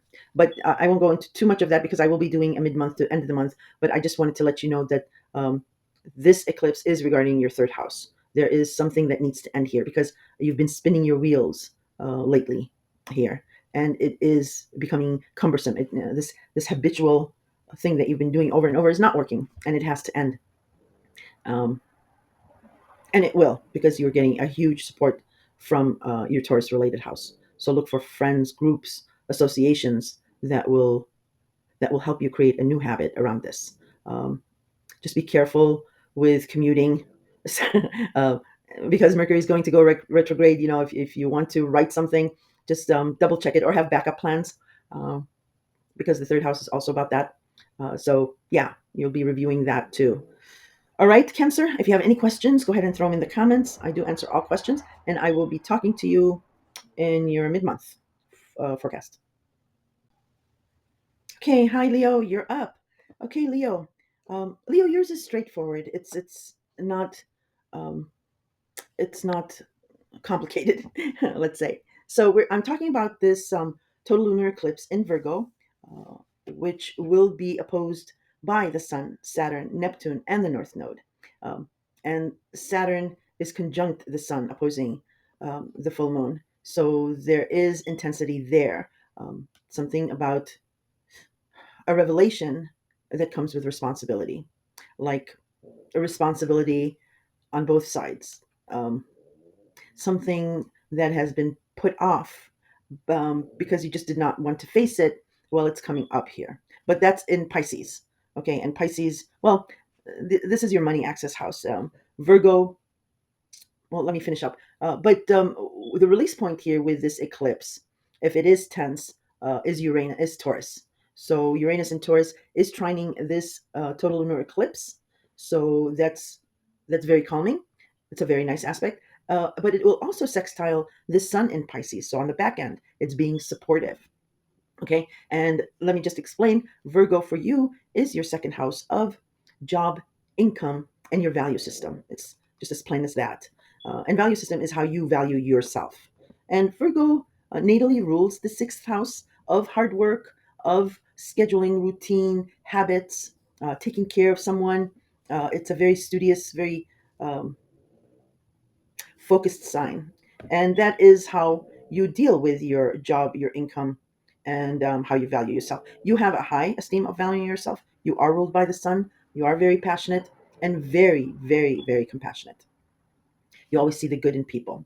Um, so, yeah, Virgo is that. Now, Pisces is your eighth house of joint finances, of intimacy as well, but it covers government benefits, taxes, credits, loans, um, the past, inheritance. So, what this eclipse is about is you have toiled, sacrificed here, um, and you just feel you may have been feeling exploited in some way. You may be feeling that this old way of doing things, this old way of toiling and laboring and sacrificing, and just not being maybe recognized. Um, is just not going to cut it. Or it might be, it might be that in as far as your position at work, you want to change something here. Um, if you are older, this may be about maybe retirement, maybe a pension, maybe about your social security. If it's about a business, maybe about dividends or what have you. So something here is coming to an end. It is an eclipse. It's calling for a new way of doing things here, a new creative way of making your seat at the table, uh, of being needed. Because Virgo is all about service. All right, if you are working and you're not happy with this job, or if you're between jobs, you're having to restructure where you find a niche that serves you. Again, creating the seat at this table. Um, if it is again older people, where it's about social security, pension, or a fixed kind of income that's coming in, you're realizing here that it's not going to cut it. Your finances, what you're paying out and what's coming in is kind of putting you in a tight spot. Okay, but with Gemini, with Pisces, um, with your eighth house, with Neptune and Pisces, you are getting some kind of um, a lump sum, and maybe an inheritance, maybe joint finances, a partner's finances is very supportive. Um, Again, maybe government benefits, something changes in legislation, and your sorry, that's my pug. Your income is upgraded somehow, or with this eclipse, you're looking at paying bills. Finances is at front of mind, but there is maybe one large sum that you need to pay out, or maybe they're adding up to a large sum, and and yeah, we covered that. You're saying this is not working. You need more, and you are being supported through joint finances. Maybe you're looking at a loan or a credit to pay off these bills that you have that have added up, and you're wanting more of that, or wanting to be more free to be able to bring in that income. Maybe like a partner's income is like, that's where I should be at. That's how you may be thinking. In any case, there will be support here. You are getting some type, either a credit or a loan, or an inheritance, or again, your partner is coming in money and there's support here. Now, regarding going back to this, I got so enthralled by what's going on with Pisces and in your eighth house. But back to this Virgo related house. So this eclipse is not an ending on this day, this week, this minute. The eclipse is an energy that reverberates 3 to 6 months in the future. But what happens during this eclipse is like a foretelling. It's like a movie trailer of a movie that'll play out in the next 3 to 6 months. It's the beginning of the end. It's the moon, so you are aware. There's a feeling of awareness that this is coming to close or this has to change. Yeah, and we will get two. It will come in two phases in the end of May, but especially the end of June when Mars enters Virgo and it touches these same degrees of the eclipse. That will definitely jettison this dissolution, this change, this disintegration here. You might be then getting a new job, um, but whatever you are doing right now is coming to a close. You are changing jobs. It might be your company is relocating, and you might be getting a severance package or a buyout of some sort. Maybe that's what's happening with the eighth house and this lump sum that's coming in. It's going to sort of put you back on track. Um, and then, like I said,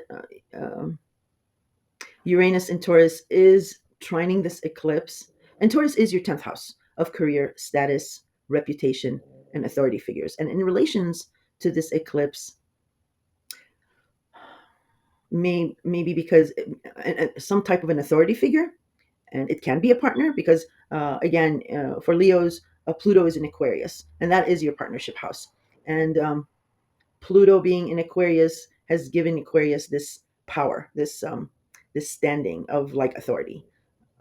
So with the trine from Taurus, it might be an authority figure, it might be a partner, and partners can mean uh, personal, yes, but also business. It can be platonic. Anybody who really knows you really well can be a partner. Your son can be a partner. Your brother can be a partner. Um, but these partners of yours have some kind of a power, and that's what's calming any sensitivity with this eclipse. And then on the back end, like I said, it is sextiling Pisces. So, sorry, that's my pug snoring away. With the sextile is there's support. Again, it's because you've built up the status, or an authority figure is being supportive also in regards to your eighth house of other people's money, of taxes, of government benefits. There's something going on here, Leo, where your, like I said, your job, your income is either not cutting it for your bills, and you're focused on that during this eclipse, or you may be losing a job, or um, you may be informed, like I said, that the company's closing, maybe a partnership is dissolving of some kind. But that's what the lunar eclipse is about. Um, and like I said, it'll play out in the next 3 to 6 months. But then you have this, your eighth house, your Pisces related house, and Pisces and Neptune, oddly enough, are about money. It's not really the way you see money because you're a fixed sign, so you need to have that security. um, like the first and the 15th. That's when I need to be paid, and you're fixed about that. Pisces is not. It's not like that. Pisces is well, it's co-ruled by Jupiter, and Jupiter uh, rules Sagittarius, and Jupiter is all about faith. So um, Pisces, whenever it needs money, there's always a way to get money. It's about having faith, but you're not about. I'm only laughing because it's like so total. I mean, you do rule creativity and compassion, and Pisces is the same way, but so total polar opposites in regards to security and money. You need to have guarantees. Pisces actually does not like guarantees. It's like I have faith that this will, and it does come through for Pisces. So, and in any case, not to beat a dead horse, but yes, this eclipse is something is ending regarding your job, your income, and there is going to be some kind of an expense that needs to be paid out, maybe a large amount, or these these many bills are adding up to be some kind of a large expense, and you're realizing here that this is not going to work. This has to end. This old way of uh, handling income and or your job has to change, and the change you will see in the next 3 to 6 months, hitting at the end of May, but definitely jettisoning at the end of June. And there is um, this back end money that's coming in through joint finances or inheritance, or but for most of you, like, it's just popping up government benefits, credit, something in that regard. Okay. And um, value system, I mean, it is how you value yourself. Okay. And yes, that can have an effect on liking your job, or because you're a fixed sign, there may be fear of, excuse me, changing jobs because you don't want to shake the boat, but you need to release that. There's something here that you need to release. If a job is ending, it is for the best, because there's something very new, very dynamic that's coming in after that. And again, if you're older, this is about retirement or whatever, there's legislation here that you're coming into this lump sum of money. All right, Leo, I will talk to you in the mid-month to late month scope. I just wanted to hit on this eclipse. And if you have any questions, go ahead and put in the comments. I'll answer. Hi, Virgo. All right, you are the star of the show, and because I'm focusing this week's scope on the total lunar eclipse in your sign. Okay.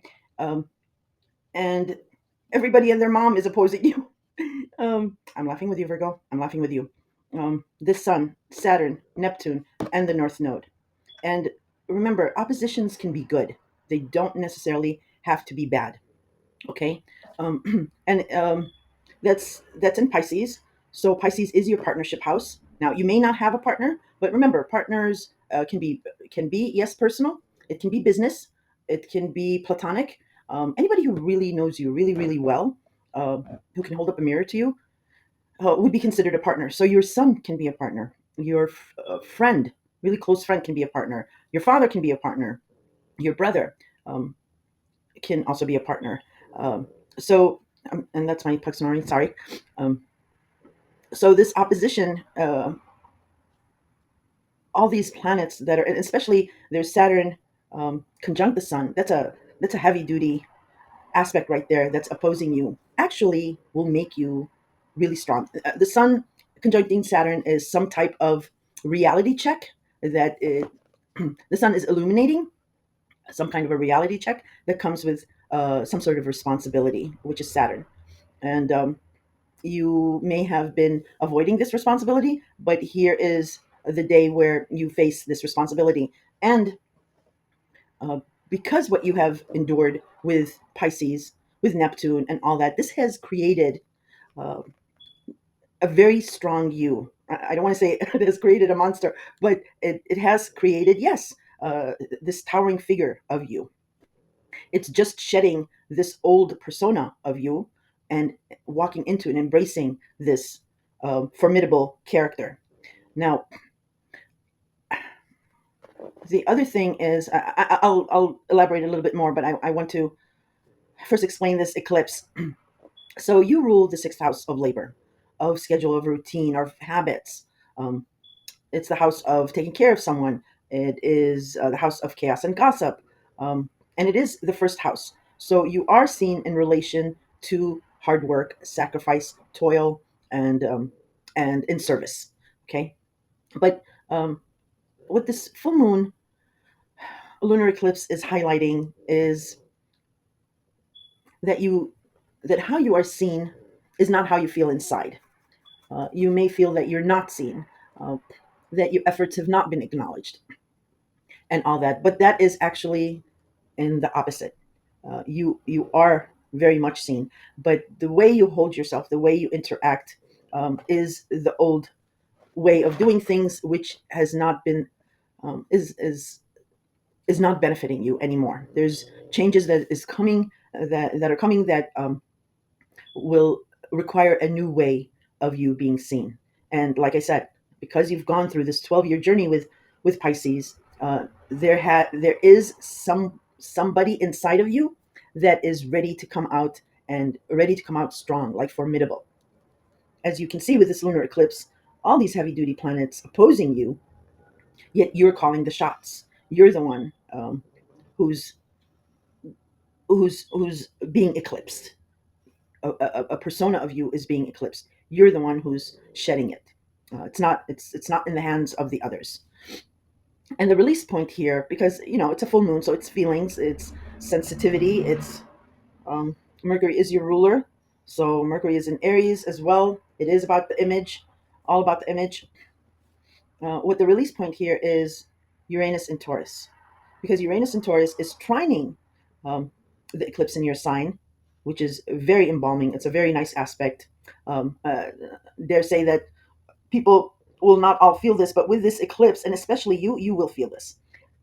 Excuse me. And then Uranus in Taurus is also sextiling the Sun in Pisces. So on the back end, it's also being supportive. So there's partnership that's being supportive of this change.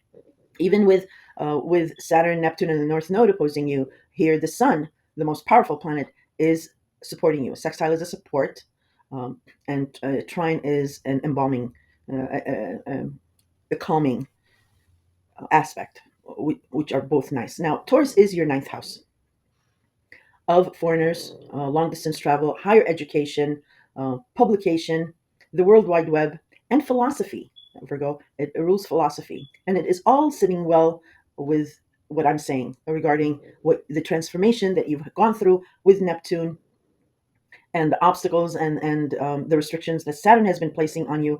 It has created, yes, for lack of a better word, it has created this monster, this formidable character, but it's inside of you and it needs to come out. So you are shedding something that you have been known to be. That is that is disappearing, and so an eclipse is not, it's not about that day, this week, this minute, that hour. An eclipse is an unfolding story. It's the beginning of an end. It's a movie trailer of how this movie will play out in the next 3 to 6 months. And you will we will feel this in two phases. One will be at the end of May, but oh boy, at the end of June, watch out, world, because Mars is entering your sign, and you will not be stopped then. Um, you will you will see that's like a midpoint. You will see this huge shift, and it is also physical. You do rule the house of the sixth house is the house of health, and Pluto being also in Aquarius, it has to do with something about your health and your habits. Um, so you might be on a regime of some sort, on a health routine, or you have been thinking about it, but because you've been so busy, there's there's something going on that you've been busy about, um, that you've been working, and it's been progressive. It's been progressively getting better and better structured and more structured, but it's been taking a lot of your time and your focus. But you have been setting this goal of also changing physically. There's again, it might be weight loss, weight gain. It might be wardrobe change, hairstyle change. Um, Maybe makeup now, or maybe no makeup. It's something about your image, how you are seen, your persona. So this eclipse will trigger something that has been building and building in you.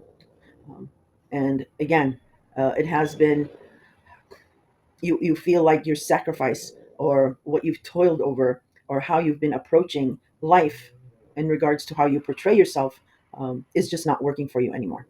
And you want to change that. And the universe is stepping up to help you with that change. Sorry, I think I mentioned that's my pug. God, he snores like a human. Um, So yeah, so what this eclipse is about is discarding something about how you are seen and nurturing a new creative way uh, of how you will go about presenting yourself. Now, the other thing is um, we have Mercury and and Venus. So sorry, I lost my train of thought. We have both Mercury and Venus in Aries, and Venus is already retrograde, and Mercury right after this eclipse will station retrograde. So pay attention to that too, regarding your eighth house of intimacy, joint finances, inheritance, government benefits, taxes, about some kind of a rebirth. Again, this is sitting really, really well with you. Um, It is going to be somewhat of a slow process um, here, but there is also something about, because you do rule the house of schedule and routine, and this money house is being aspected, so it might be also about job, taking on a job, taking on a new role, um, uh, um, or maybe going into business with a partner. Uh, but there's something of government, government benefit or taxes that's being lit up here. And you know what this is. You have been reviewing how to restructure joint finances, how to make it work, and then Mercury stationing retrograde. You'll and it's in Aries, so brilliant ideas and shakeups is coming through here. And again, Aries is about image, so it's again all about how you are seen, how you're portrayed in the world.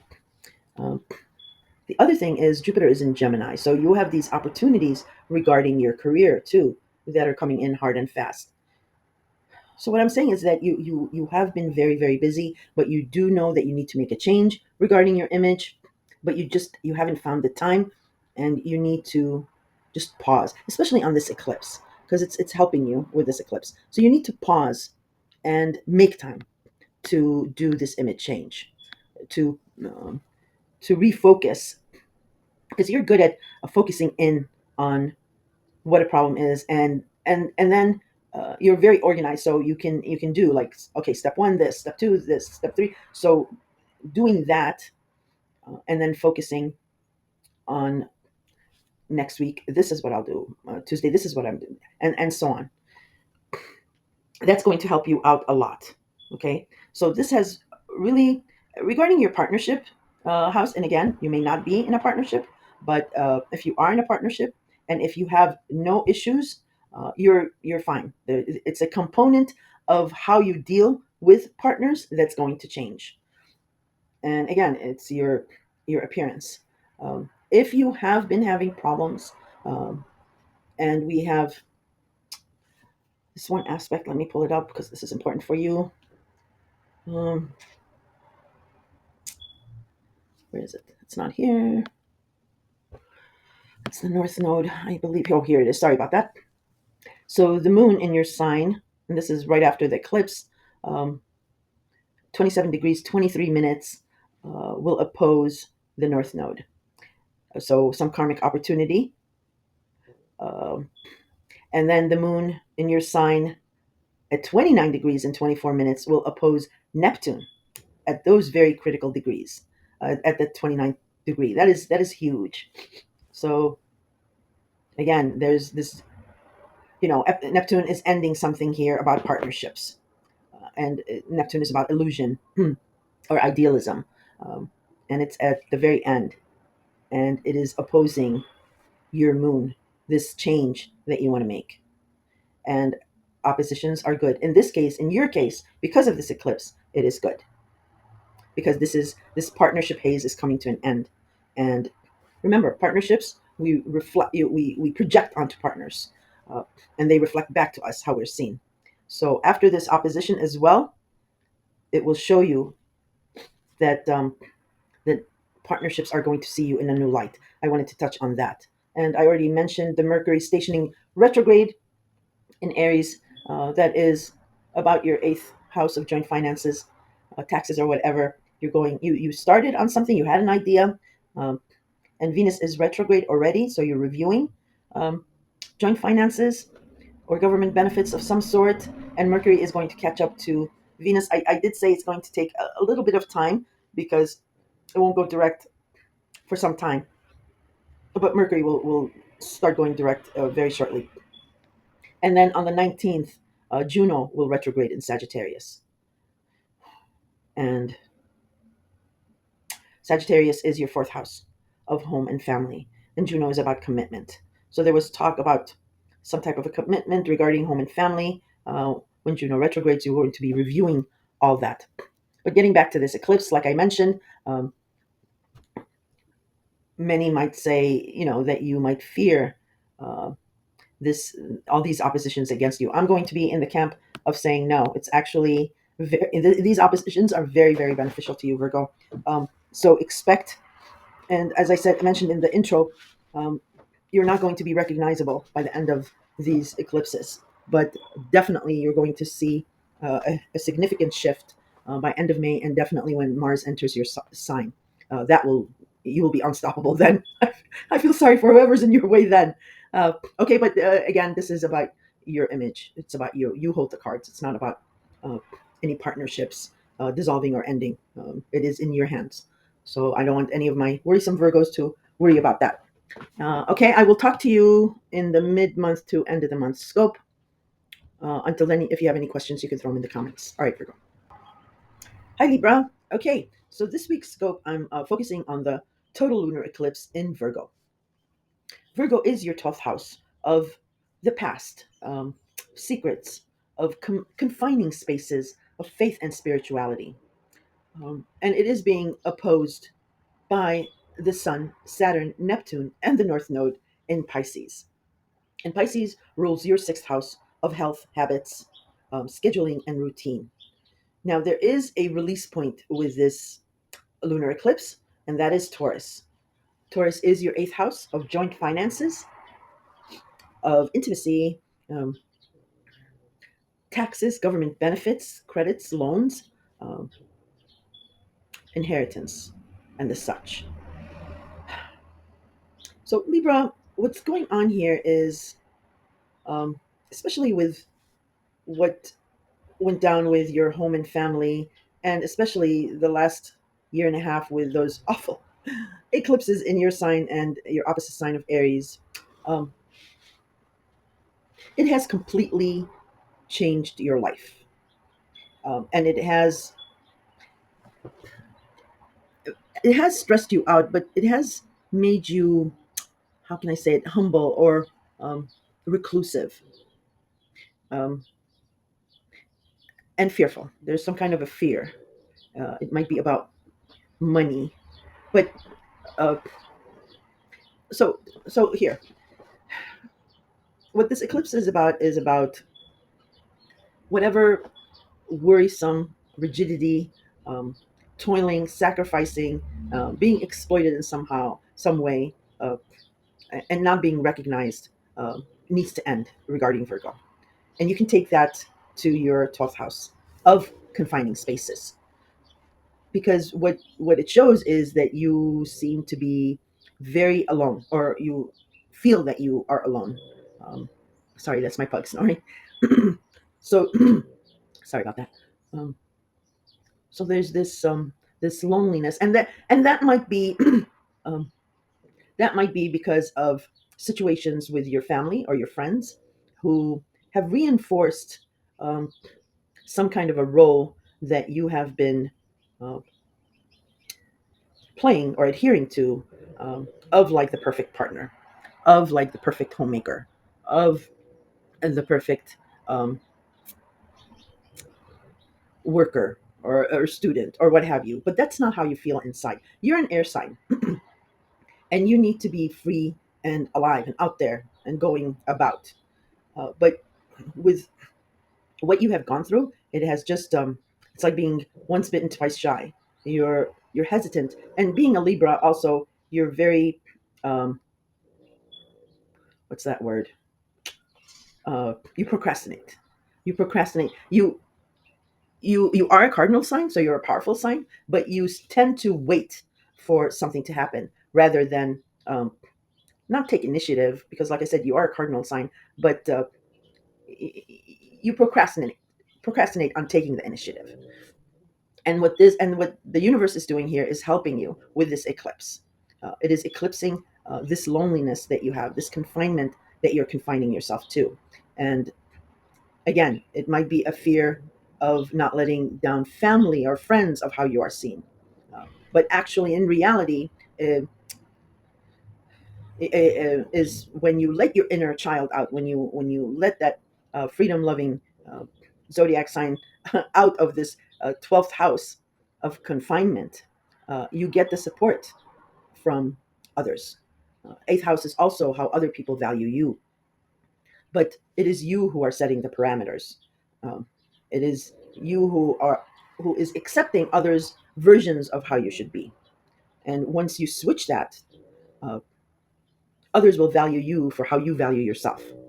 I hope I said that. And I know that, those are kind of mushy, hallmarkish kind of words that may not make sense, but simply um, because Uranus in Taurus is trining the full moon eclipse in Virgo, which means it's a calming and embalming feeling that is coming from others. And also, it is sextiling the sun in Pisces on the back end. So it is supportive of a new health and schedule or routine to be taken, but it has to be your initiative. You're waiting for a sign. Let's say you're waiting for someone to call on you, but they're waiting for you to come out and say, okay, I'm here, I'm free. So something like that. It's the 12th house. It is a really difficult house to navigate as far as what will happen, because no astrologer really knows what's going on up in your psyche. But with what the astrological alignments are suggesting is that there is this self-confinement, and you are feeling like you're locked away, like you're like you're in a matrix. um, like nothing resonates, but it's an illusion. Again, it's the 12th house. The 12th house natal is ruled by Pisces, even though Virgo is ruling this. And this is the wisdom of the universe. That's why this eclipse is happening, and that's why it is in your 12th house. You need to break free of this self-imposed. Remember, that's the key word. It's self-imposed. uh, and you need to break free. And once you do, and you have, like I said, the support with your Taurus related house. So if you have any fears regarding money, you shouldn't, because there is support. You will have support here. And Uranus works in shocking ways and surprising ways. uh, it's not necessarily a fixed date or time. Also, Pisces and Neptune, oddly enough, have to do with money. And Pisces is about faith, about money. uh, so have faith in going out there and setting up a new routine, a new schedule, and releasing yourself of this confinement. Also, Mars, well, Leo is your 11th house of friends, groups, and associations, and you did have the support um, back in December, but somehow that stalled, or friends sort of disappeared, or what have you, and that was only because Mars started going retrograde. Now it's direct; it's still in Cancer, and you are working hard on your career um, and your status with authority figures. That's going on, but once it leaves Cancer, it will enter Leo, and you will be very busy with friends and groups, um, and setting a new vision of your future. And like I said, you do have um, opportunities here for travel or higher education. That's huge. Also, your ruler Venus is now retrograde in Aries. Where does Aries? And Aries is your seventh house of partnerships. So you are reviewing, and partnerships can be business, platonic, personal. Anyone who really knows you really, really well can be a partner. So it's retrograde. So there's some kind of obstacles here now with sorting out a partnership, even if you have gone through like a separation. But there's this process that you're going through, and with Venus retrograde, that affects you intensely because she is your ruler. Um, there's still these entanglements, these uh, agreements, and uh, exchanges that have to happen. Mercury is direct in Aries, but right after this eclipse, it also stations retrograde. So pay attention to any communication with partnerships, because that'll be repeated, and have backup plans. Because retrograde, Mercury will go into retrograde. And that's the other thing I wanted to mention, is that this may take a little bit um, of a patience, something about partnerships, because both Venus and Aries will retrograde in Aries, but it will not stop. It will back up all the way into Pisces, and then it'll start moving forward. So by the end, well, Mercury will go direct very soon, but Venus is, I think, about April, May. I don't have it because I wasn't going to discuss that, but for you, I wanted to, because this position that I see you in with the 12th house is not you. It's just not you, um, and you feel trapped somehow. Um, and I want you out of here. So regarding partnerships, that's going to take just a little bit longer, just a little bit more patience. But with this eclipse, it starts the ball rolling, because then there's the ending of Neptune in Pisces. That's very huge, and we have two aspects. Let me see. Yeah, I had to stop it because I couldn't find those that note on the notes. Okay, so right after the eclipse as well, the moon in Virgo, this full moon in Virgo, will oppose the North Node um, at 27 degrees, 23 minutes. But the most important is the moon then goes to oppose Neptune at the very critical degrees of 29 minutes, 29 degrees and 24 minutes. This is huge and very significant, as this is the ending that's being heralded at the end of the month. So there's feelings, there's compassion. Um, and like I said, Pisces is your sixth house of health, habits, and routine, and taking care of someone. Um, and Virgo is your 12th house of faith. So this opposition is good. Now, some oppositions are good. Um, and for you, I see this opposition as good, as you are having your eclipse here. And then it is notifying Neptune of this ending of some kind of responsibility or shift. It is freeing you up. So this is all, pay attention to what's happening. um, Wednesday, Thursday, Friday. Again, I did mention, the eclipse does take, it's just an unfolding of a story. It is a sneak peek, but these other oppositions are are pretty significant. So pay attention to conversations, realignments, um, of what you come up against. I mean, it's good. It's not bad, but yeah, there's something. It starts. This is the week it starts. When we said we've been saying that there's huge shifts coming about. The rumbling starts with this eclipse, and then I will talk to you in your mid-month to the end of the month forecast, because yeah, then it starts going into new waters. All right, Libra, I will talk to you next week. Hi, Scorpio.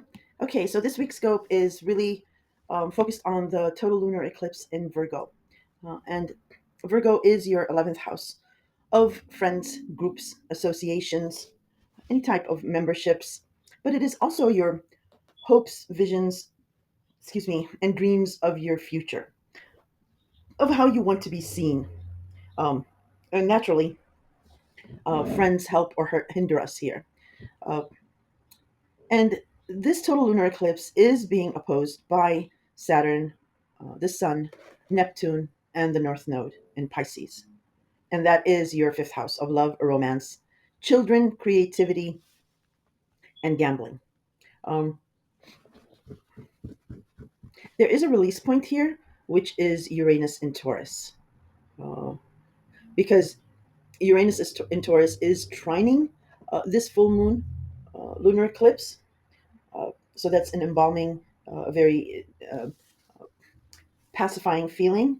Um, but it is also, Uranus in Taurus is also sextiling the sun in Pisces. So that's supportive. There's some sort of support that's coming in uh, from your fifth house. What this eclipse is about, Scorpio, is about ending something that has been like a hamster on, a hamster wheel, keeps spinning the wheel, and it has kept you in a certain spot. And for one thing, it might be that you give up on this certain vision of the future. It might have been actually holding you back. So whatever you've toiled here, uh, whatever you've sacrificed, um, and you might have felt exploited in somehow, or that, yeah, just it's just there's something there that is not working out. So there has to be a change in how you go about uh, regarding achieving this vision of your future, this hope you have of your future. Uh, that's on that level. But the other level, it might be um, eliminating toxic friends, or a group association. Um, you may have, and you're a very loyal, very loyal sign. Once somebody passes your test, I know I've said this many times before, but it's true, and you can't deny it. Um, so that if somebody passes your test, that's it. They can do no wrong. And you might have thought a certain group, or a friend was a friend, but they've been really a frenemy sort of type of deal. And you've realized that you're a water sign. You're very, very intuitive, and you're a deep. You can read people, no doubt about it. But like I said, you're a loyal sign. But the eclipse, the universe here is helping you out with this, because like I said, your loyalty has no bounds, and you keep, you know, hoping and wishing, and want to keep sacrificing. But the universe is saying, no, it has to stop. This is holding you back. So there's an ending here, Scorpio. And it's not on in this week, on this day, in that hour. An eclipse is a story that will be unfolding in the next 3 to 6 months. Um, it is the beginning. It's showing you the ending of how the ending will be, the beginning of the end. It's like a movie trailer of a movie that'll play out in the next 3 to 6 months, and it'll come in two specific phases uh, with this eclipse. Sorry, that's my pug snoring. um, and the first phase will be at the end of May till towards like maybe the first week of June, but most significantly, the end of June going into July. Um, you will see an expedited version of this dissolution. Mars will enter Virgo, and it will go over these degrees of the eclipse. So there's going to be a significant change then. So that's how eclipses play out. But whatever happens during this eclipse, it is showing you the ending, or a component of that ending. Now, it may work out, since your fifth house is in play here. It may work out where a friend becomes a romance or a lover. It may work out that way, because with the release point is, like I mentioned, Uranus and Taurus is your seventh house of relationships, partnerships, personal, platonic, business, anyone who really knows you well. So one scenario could be that you make a friend into a lover, and or maybe an engagement, and there's some kind of a commitment that's going on uh, regarding a partnership in the future. It can play out that way for some of you. For others, whatever's ending here, whatever sensitivity, whatever issue is playing out regarding your friendship zone, or your visions of your future, uh, that sore spot, that sensitivity. And when I'm saying the release point is through Taurus, again, it's your seventh house of partnerships. Now, if you're already partnered, then it is your partner that's coming to your rescue here and supporting you. Now, um, because you're an intense sign, and because you are ruled by Mars, you and Aries are ruled by Mars. You don't like to show any kind of I'm putting it in air quotes, weakness, vulnerability, and you're going to need this love, this healing, this embalming from partner, even if they're platonic, even if they're business, or again, your cousin can be your partner, your sister can be your partner. You're going to have to ask for it, is what I'm saying. You're going to have to show your vulnerable side, uh, and you have help with that, because your communication style has dramatically changed. Your mother can be a partner. Just opening up that door. People are just waiting to shower you with love, but you have to open that door, and it looks like you will be doing it, because that trine is coming from a partner that knows you pretty well. Um, Now, the other thing that I wanted to mention, and I was getting tripped up with the other signs, but with you, I got this all done. Okay, good. Right after this eclipse, the other most important aspect is the moon opposes the North Node in Pisces at 27 degrees 23 minutes. But most especially, the moon in Virgo goes on to oppose Neptune at the very critical 29th degree and 24 minutes, at the very, very ending of Neptune's journey in Pisces. And by the end of the month, uh, if you don't know, if you don't follow this stuff, Neptune will be leaving Pisces after a very long 12 to 14-year journey. And Pisces is your fifth house of love, romance, children, and creativity. So this eclipse is triggering some sort of ending here. Whatever wistfulness, whatever idealism that you had, um, whatever confusion or illusion that you had about love or romance or children, um, here it ends, and you get a sneak peek right after the eclipse. And this eclipse is triggering it. That's why I'm saying, for many of you, it might be turning a friendship into a romance, but for others, it's not. It's something else. But pay attention to what happens on the 14th. Not necessarily regarding that full ending. Like I said, it's going to come in two different phases with this eclipse, but the full moon opposing Neptune in Pisces, so your love and romance house, and it can be another mundane thing regarding maybe your children. Um, Maybe your children are reaching a milestone here that is again changing your visions of your future self. It might be um, a niece or a nephew, not maybe necessarily your children. And then Mercury will station retrograde in Aries the very next day, so that's interesting. But for you, it's a mundane house. It's your sixth house of health, habits, routines. Even though not as mundane, because you have, you know, the sixth house is regarding your health, so you have to be. And there's a lot going on with Aries. We have Venus retrograde, Mercury here, Neptune will be entering Aries at the end of the month. So yeah, just watch for your health and habits. It's in review mode because Venus is already retrograde in Aries, so you're reviewing a scheduling. It might have to do with your job, uh, and your job.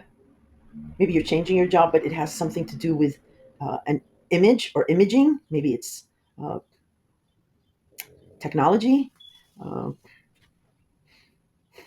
or yeah, it could be that. And then with Mercury stationing direct, so you've been having these conversations, these ideas, uh, very refreshing, um, innovative ideas, firebrand ideas regarding that. And that is also stationing retrograde. So have backup plans with Mercury retrograde, whatever you've discussed. Uh, just make sure you have plan A, B, C in place, just in case it gets reversed. That's what happens during a retrograde. All right, Scorpio, I just wanted to touch on really mainly the Virgo eclipse. And then I will be talking to you guys next week for your mid month to the end of the month scope, because this eclipse really is the trigger point. Um, and all the hubble blah, blah, blah, blah, we've been talking about the changes, it does start after this eclipse towards the end of the month. So I'll talk to you then. Take care. Sagittarius, hello. Okay, so I'm doing this week's scope on the lunar eclipse. I'm focusing on that mainly because that is a pretty big deal, and you are in the thick of it as well with this lunar eclipse, and because this triggers um, the the upcoming changes. We've been sort of in a holding pattern, but with this lunar eclipse, it starts things moving. And the lunar eclipse is in Virgo, and in the very beginning of the video, I have the chart up there with the degrees, so you can look back at that. And Virgo is your 10th house of career, status, reputation, and authority figures. And it is opposing the Sun, Saturn, Neptune, and the North Node in Pisces. And Pisces is your fourth house of home, family, your parents, um, your country, your pride, your clan. Um, and the release point is going to be through Taurus, Uranus and Taurus. And Taurus is your sixth house of health, habits, routines, scheduling, taking care of someone, and so forth. Now, what this eclipse is about is discarding something that you have toiled over, or labored over, or have done habitually. You have sacrificed in service, regarding your 10th house of career and status. So there's a feeling of, for lack of a better word, being exploited or not being recognized in somehow. And but Virgo is a very determined sign. It's ruled by Mercury, and you have been keeping on this. But what this eclipse is saying is it has to be done a different way. How you have been going about um, your career, your reputation, the rigidity that you've had, the maybe over analyzing, um, worrying too much, because Virgo is one of those signs that just worries a lot. It's just not going to cut it anymore regarding your 10th house of career and status. You need a new creative way of nurturing this area, of forging a seat at the table, of creating a niche, um, focusing on a niche that your services will be in need of. Um, and it can be, mundane, as you might be switching careers, switching jobs. So you might be leaving an old routine for a new routine, an old schedule for a new schedule. You might be working out of your own home so that your schedule changes here. Virgo also rules the sixth house of routine, health, and schedules. So health coming up here twice. Just just focus. If anything comes up regarding health, just focus also on that, keeping yourself healthy and fit, because a tired body gives a stress to the psyche, and vice versa. If you have tension and stress, that can cause physical ailments. And this eclipse isn't ending, like I mentioned, but it's not about this week, this day, that minute of the eclipse that something ends. It is a unfolding story of a beginning to an end. You can see an end here, uh, but it doesn't happen here. It happens in like 3 to 6 months. And with this eclipse, it's going to be significant in two different phases. One at the end of May, but especially at the end of June. Mars will enter Virgo at the end of June, and it will hit these eclipse degrees. So whatever that was meant to end, and that you're getting this feeling of because it's the moon, will culminate by then. And like I said, if it's not a total complete ending, uh, it's maybe a component of the way you handle yourself regarding your career and status. And it is opposing, many planets in Pisces. Sun, the most powerful planet, Saturn, the restrictions and the rules and the taskmaster, um, are conjoined here. So there's some kind of a heavy duty responsibility regarding your fourth house of home and family, um, that is opposing this Virgo eclipse, this ending that needs to happen, that you're wanting to happen. But there is an option here, because Pisces is about duality, and Virgo is about honing in on a specific problem out of the whole and fixing it. Um, but there's, yeah, you will feel this most intense, significantly, all the mutable signs. Uh, so Gemini, Virgo, you, and Pisces. This is like a crossroad, Sagittarius. There's a decision here.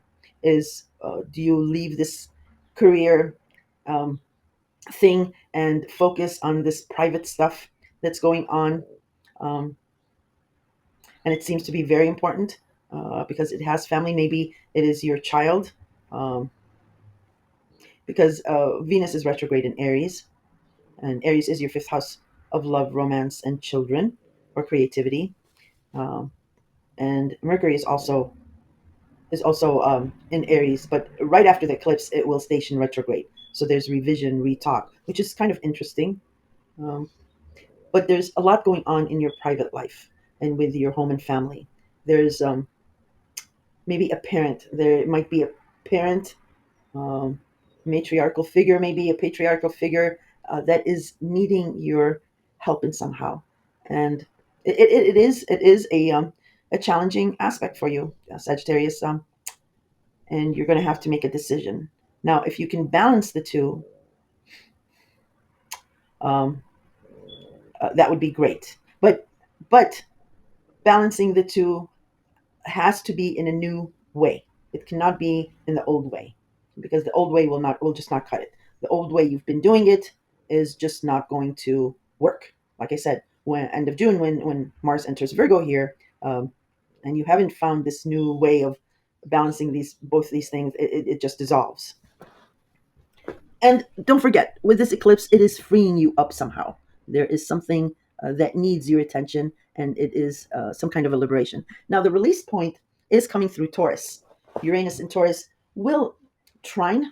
this full moon lunar eclipse, which is a very nice soft aspect. It's an embalming aspect. It's setting sensitive um, any sensitive sensitivities that might arise because it is the moon, so it's the feelings. It is calming that down, and then it is also sextiling the sun in Pisces. So there's support here. Sextile is supportive, and that's coming through from home or through your hard work. The sixth house is your house of health, habits, routines, taking care of someone. So it could be related to a job, but there is help in regards to support in regards to your home and family through some kind of, again, service. Now, the other main thing that I wanted to talk about is on that same day, right after the eclipse, right after these trines and sextiles, then the moon goes on to oppose the north node at 27 degrees 23 minutes.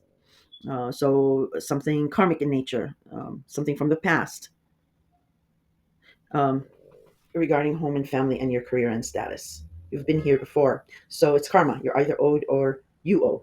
But the most significant aspect is then the moon goes on to oppose Neptune at the very critical degree of 29 minutes and 24, um, I'm sorry, 29 degrees and 24 minutes. And that's very significant because this is heralding the end. Remember, Neptune will be leaving Pisces at the end of the month. So there's feelings of compassion, um, forgiveness, faith, uh, regarding this situation with home and family that is coming full circle. Um, Very interesting. Yeah, yeah, you will definitely feel this, Sagittarius. And only you can know what your decision is because it's really, this is just your natal chart as far as from where your sun sign is. There might be a lot more going on in your birth chart. And right the very next day, then Mercury will station retrograde in Aries. So you're going to be reviewing, re-agreeing, renegotiating something with, in as far as a lover or a romance. Have backup plans for this. And then we have Juno that will retrograde in your sign. So there was some sort of uh, conversations regarding commitment. Juno is about commitment. Um, so there was discussions about commitment, and whether it's stalled. It's you're going to be reviewing that commitment if that works for you or not. But there is a lot going on for you with this eclipse, um, and I think I mentioned this, but yeah, it is a movie trailer. So and with Pisces is always dual in nature. So there's like a dual option. If you can make it work, if you can draw on that Virgo energy, not the old one, not the one where you've been sacrificing, but a new creative way, and you can make work life balance, that'd be great. If not, it looks like you're taking a sabbatical or a leave of some kind regarding your career and status and focusing on this personal stuff with children, romance, or your home and family. But you're as far as money, you're fine. You're being supported here, so I don't see that as an issue. But yeah, check it out, and I'd be curious to know with you guys because your chart is pretty interesting. And I will be talking to you guys in next week with the mid month to end of the month because this eclipse really is the trigger point for what we've been harping about all these changes that are coming up. Um, because that happens starting the end of May. Huge. My God. Neptune after 14 years leaving. Anyway, yeah, I'm talking too much. I will talk to you next week. Take care, Sagittarius. Oh, and if you have any questions, you can put them down in the comments below. Hi, Capricorn. Okay, Capricorn. So this week's scope is really I'm really concentrating on the lunar eclipse in Virgo. And Virgo for you is your ninth house of foreigners, long distance travel, higher education, um, philosophy, the World Wide Web, and publishing. Um, and it is being opposed by the Sun, Saturn, Neptune, and the North Node, all in Pisces. And Pisces is your third house of communication, commuting, neighborhood, your neighbors, siblings, cousins, extended family, um, social media, language, any language barriers, and vision. And you've had a 12 to 14-year journey in this third house of communication, so it's ad nauseum. You already know what's going on here. But with Virgo, um, and your ninth house, so uh, what this eclipse is about discarding, releasing, um, this self-sacrifice that you have employed here, or habitually done, that is no longer serving you, that is no longer of use here. Whatever has been holding you back in regards to your ninth house of foreigners, higher education, and the such, is needing release, because it is holding you back from moving forward, and with these new changes that are coming in, and just sweeping us off. Um, the old way of doing things in this house will not be effective anymore. Uh, and if you want something here, um, that you don't want to lose, you need to find a new creative way of nurturing this area, a new habit, a new routine, a new schedule of doing things, maybe, because Virgo also rules the sixth house of health, habits, routine, and scheduling. But because you are so busy, um, with your job, Pluto is in Aquarius, and Pluto is powerful, very very powerful. Um, so you have this very powerful job that you maybe have been promoted to, or it's your dream job, and it is taking you away a lot. And in order to move forward again, something regarding your ninth house, not only moving forward in your Aquarius related house, but in other areas of your life, your ninth house is slowing you down somehow, and there's problems here that needs to be released. um, because Virgo also rules the sixth house of health and psyche. You cannot be you cannot have anxiety or stress, because that will form into physical ailments. And if you have physical ailments, that will cause stress and anxiety. Virgo is about keeping the body and the psyche in sync, and something is screaming regarding your ninth house that is throwing you off kilter. So and the universe is not having it. I mean, even if you want to hold on to this, the old way of doing it, that is, the universe will not have it. The universe is saying this has to come to an end. um, in any case, as far as the release point here, is Taurus, Uranus in Taurus, and that is your fifth house of love, romance, children, and creativity, or pets and gambling. um, Pets are really good. They don't talk back. Uh, they just need walking and some. I'm laughing with you, Capricorn. I'm laughing with you. I just can see this heavy duty area of your life that's picking up with your job, um, and all this other stuff going on um, with Gemini and Cancer coming up. It's just a lot of changes, and you're the slow and steady wins the race type of guy. You're not a Gemini where you can jump back and forth, back and forth. So you have to have stability, especially with your psyche. Again, this eclipse is not happening this week. I mean, the ending is not happening this week, this minute, this hour, or on this day. It is a story that's unfolding. It is a movie trailer that will play out this movie in 3 to 6 months. And with this particular eclipse, it will be jettisoned in two different phases. One will be the end of May to the first week of June. Yes, to the first week of June, and I believe it has something to do with Scorpio, but I'm not sure. And the most significantly, you'll see a huge stride forward with this dissolution or disintegration of whatever needs to dissolve regarding your ninth house, is the end of May, when Mars enters Virgo and hits these eclipse degrees. Um, it will be a completely different area of your life at that time. It will have changed, whether it is ending whatever is ending here, or it's changed for something else. Drink of water. Sorry. And then the other thing I wanted to mention is on the same day, the moon, this full moon eclipse, will go on to oppose, after the trine and the sextile with Uranus Taurus, after the full moon, it will go on to oppose the North Node at 27 degrees 23 minutes. And the North Node is karmic in nature. It is in Pisces. Again, it's your third house of communication. So feelings, the sensitivity, again, is whatever is coming up in the discussion, um, is being opposed. But what needs to be said needs to be said, is what's happening. But the most significant thing is right after that, the moon, again in Virgo, this full moon will oppose Neptune, this time in Pisces, but it opposes it at the very critical 29th degree.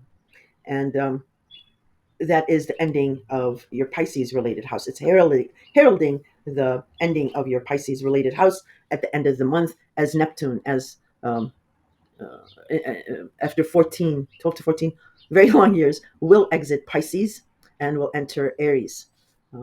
So yeah, watch what happens with these moon feelings opposing Neptune in Pisces, your third house, communication, commuting, cousins, siblings, and all that.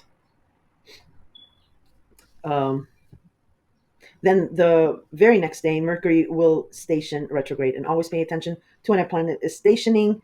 So pay attention to this conversation because that is telling you what this whole story is about regarding your Aries related house, which is your fourth house of home and family.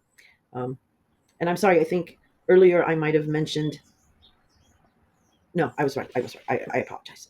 Yeah, so there is going to be a discussion on Friday, um, texting, calling, uh, uh, re- between you and family, between you and parents, maybe, regarding a home, and pay attention to that because that'll give you a clue on how that conversation will tally up. And then it'll go retrograde, so have backup plans. You might have to reverse whatever promises you're making here to family or what family is promising you. And then when it goes direct again, then that will be reversed again. So there might be an obstacle here that has to be ironed out before it can move forward. Um, and then on the 19th, Juno will retrograde in Sagittarius. So Sagittarius is your 12th house of behind the scenes, of secrets, confining spaces, taking care of someone. So there was commitment here that you've been working on all along, but here it starts retrograding. So you're going to be reviewing, re-reviewing, um, re-reviewing, reviewing. Why am I saying that commitment and working out that entanglement?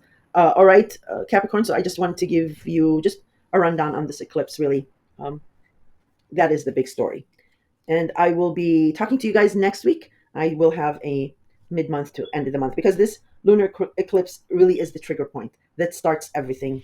That starts all these changes that we're going to be swept up in, and you will definitely hear something in the news with this eclipse. There's some. It's a global event.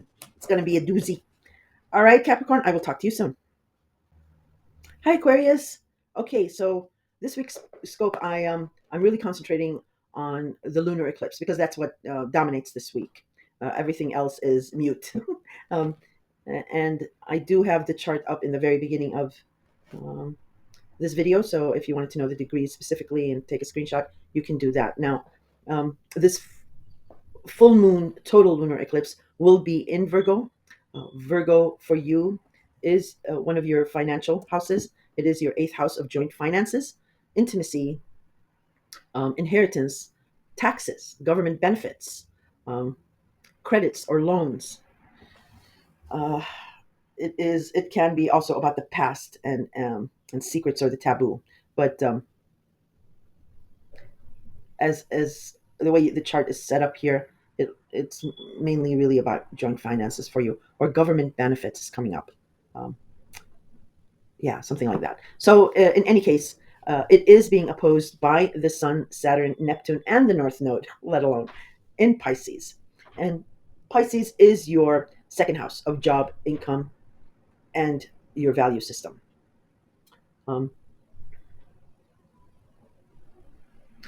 So there is, in any case, what this eclipse is about releasing a habitual way of having labored or sacrificed, um, of service regarding your eighth house. So something regarding joint finances, intimacy, again, government benefits, and all the things that I've mentioned. You have somehow sacrificed, toiled, and maybe even having been, exploited. I hate using that word because it sounds so, but yeah, self-sacrificed, and maybe not being recognized for not having been recognized for those sacrificing efforts that you've had. Um, so that old way of doing things is going to be eclipsed. Something here will be eclipsed out of this area of your life. Um, if it is to be changed, the only way it can change is if you find a new creative way of nurturing this area, a new habit, a new routine, a new schedule of doing things. Virgo does natally rule the sixth house of health, habits, scheduling, and routine. Also, the eighth house does cover like an end and a rebirth. So just keep that in mind. And it is the house of how other people value you. So yeah, so something maybe you haven't been valued by others, and it has something to do with your job or income. But since these changes are coming about, and especially with Pluto in your sign, with this power aura that's around you, yeah, you will not settle for how it's always been regarding your eighth house. You know, the old way. No, that's not gonna work for you anymore. And it can be just as mundane as you know, changing jobs, changing uh, career tracks, and that might affect your joint finances. But there's also this government benefit that keeps coming up here, or credit, or taxes. So see what that is about. Now, this eclipse, this ending that I'm mentioning, it's not on this day, on this hour, in this week. An eclipse is a story that's unfolding. It is a movie trailer of the movie that'll play out for the next 3 to 6 months. It's the beginning of the end. It's a sense, an awareness, because it's the moon, it's feelings of an awareness of an ending that's coming up. And with this eclipse, we will feel the jettison of this dissolution, or this ending, in two different phases. One will be at the end of May, but definitely the end of June, because the end of June, Mars will enter Virgo, and it will hit these degrees. So definitely a huge change by then.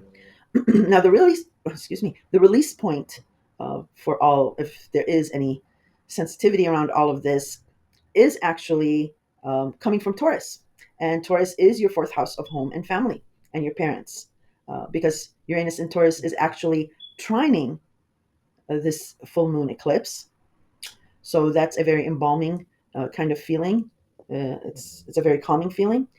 And then Uranus in Taurus, right after that, will go on to sextile um, the Sun in Pisces. So you're on the back end. You're again, families coming through, um, and being very supportive regarding your second house of job and income. It looks like family is picking up the slack for you, maybe being between jobs or needing money, um, to change jobs or change your scheduling or routine, because I think you also have some kind of a move, and it's regarding your career or a job. Sorry, that's my pug snoring. Um, the other thing I wanted to mention about this lunar eclipse is, after this eclipse and after the trines and sextile, this is all happening in one day. The full moon then goes on to oppose the north node at 27 degrees and 23 minutes. And the north node is usually karmic in nature. So you're either being owed or you owe. But the most significant is then it goes on, the full moon goes on to oppose Neptune at the very critical 29th degree and 24 minutes. And this is heralding the ending of a 14-year long journey, which will be at the end of the month. Um, it is coming full circle. in some way. And here on the 14th, it's making you aware of that.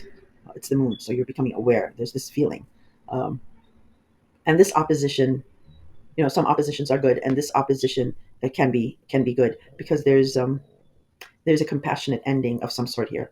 The very next day, which is interesting, is Mercury will station retrograde in Aries, and Aries is your third house of communication, commuting, neighborhood, social media, siblings, and all that. So you've been having discussions and talk and really bright ideas regarding maybe social media, maybe with siblings or about a neighborhood, um, and then here it will station retrograde so that you'll review all these conversations. So pay attention also to Friday. Um, Whenever a planet stations, it gives you like a heads up of how it'll shake out. And Venus is already retrograde in Aries, so you're digging deeper regarding again your Aries related house to how to make it more enjoyable, lucrative, or what have you. And if there's a romance involved, then yeah, it has to do with maybe a neighbor or a very close community circle, maybe a random meeting, but within your neighborhood. So look to that. So that's all I wanted to really discuss is this lunar eclipse. And I know a lot of astrologers are putting out videos about it, but I just wanted to give you another perspective that you may not have. And this will trigger the changes. This is where it starts. This eclipse will start the show because at the end of the month, huge shift. Um, so I will be talking to you next week as I put out the mid-month to the end of the month scope because we have that huge change at the end of the month. All right, Aquarius, take care of yourself. If you do have any questions, you can leave them in the comments. Pisces, hey, how are you, Pisces? All right, it's gonna start. The shakeup is gonna start, Pisces. Um, I'm discussing the um, total lunar eclipse in Virgo, and for this week's scope, really it's the only thing that's dominating this week, and with the aspects to it. I do have the chart in the very beginning that you can sneak a peek at, and I also put each sign with two areas of your lives that this eclipse will be affecting. So Virgo is your seventh house. Excuse me, of um, partners, pers- personal, business, platonic, common law, anyone who knows you really, really well and who can hold up a mirror to you, can reflect back to you how you are feeling inside would be considered a partner. So a brother can be a partner, a sister can be a partner, a parent can, your child can be a partner. That's very important to understand. Okay, does not necessarily mean a personal committed partnership, although it can. The seventh house is also the house of open enemies. Frenemies, no, not frenemies, open enemies or rivals. And it is, this house is contractual in nature. So what this eclipse is about is your partners are feeling that they have been toiling, laboring, or doing something habitually that is not serving their purposes. They're feeling either exploited or used and abused, for lack of better words. Now, before I move on, I want to reiterate one thing because this eclipse is about an ending. If you are in a solid, happy relationship, there is nothing going to end here for you. Nothing. Let me repeat it again. If you're in a happy, solid relationship, and I don't mean like, every relationship has problems, but I'm not talking about like heavy duty problems. If you're bickering or whatever, that's I don't consider that problems. So this is nothing to worry about. There is just a component of your partnership's personality that is not beneficial to them, that may be ending if you're in a good relationship. Of course, if you are in a relationship that has been suffering and there has been serious problems, again, serious problems, and they have been escalating or have not been resolving, yes, here you will see an ending because it is not serving your partners, neither is it serving you. Okay, so that's all I'll say about that, and I'll just let you know how this will play out. Um, I gotta do one quick thing. Sorry, Pisces. I got a cough. Ah, it's whenever I eat chocolate that happens. And do I have water? Oh yeah, I have water. Let me take a sip. All right. So yes, getting back to this eclipse. Um, Now this eclipse will not. This ending will not be like this week or on this day or on this minute. Eclipse is a story that is unfolding. It is it is like a movie trailer of a movie that'll play out for the next 3 to 6 months.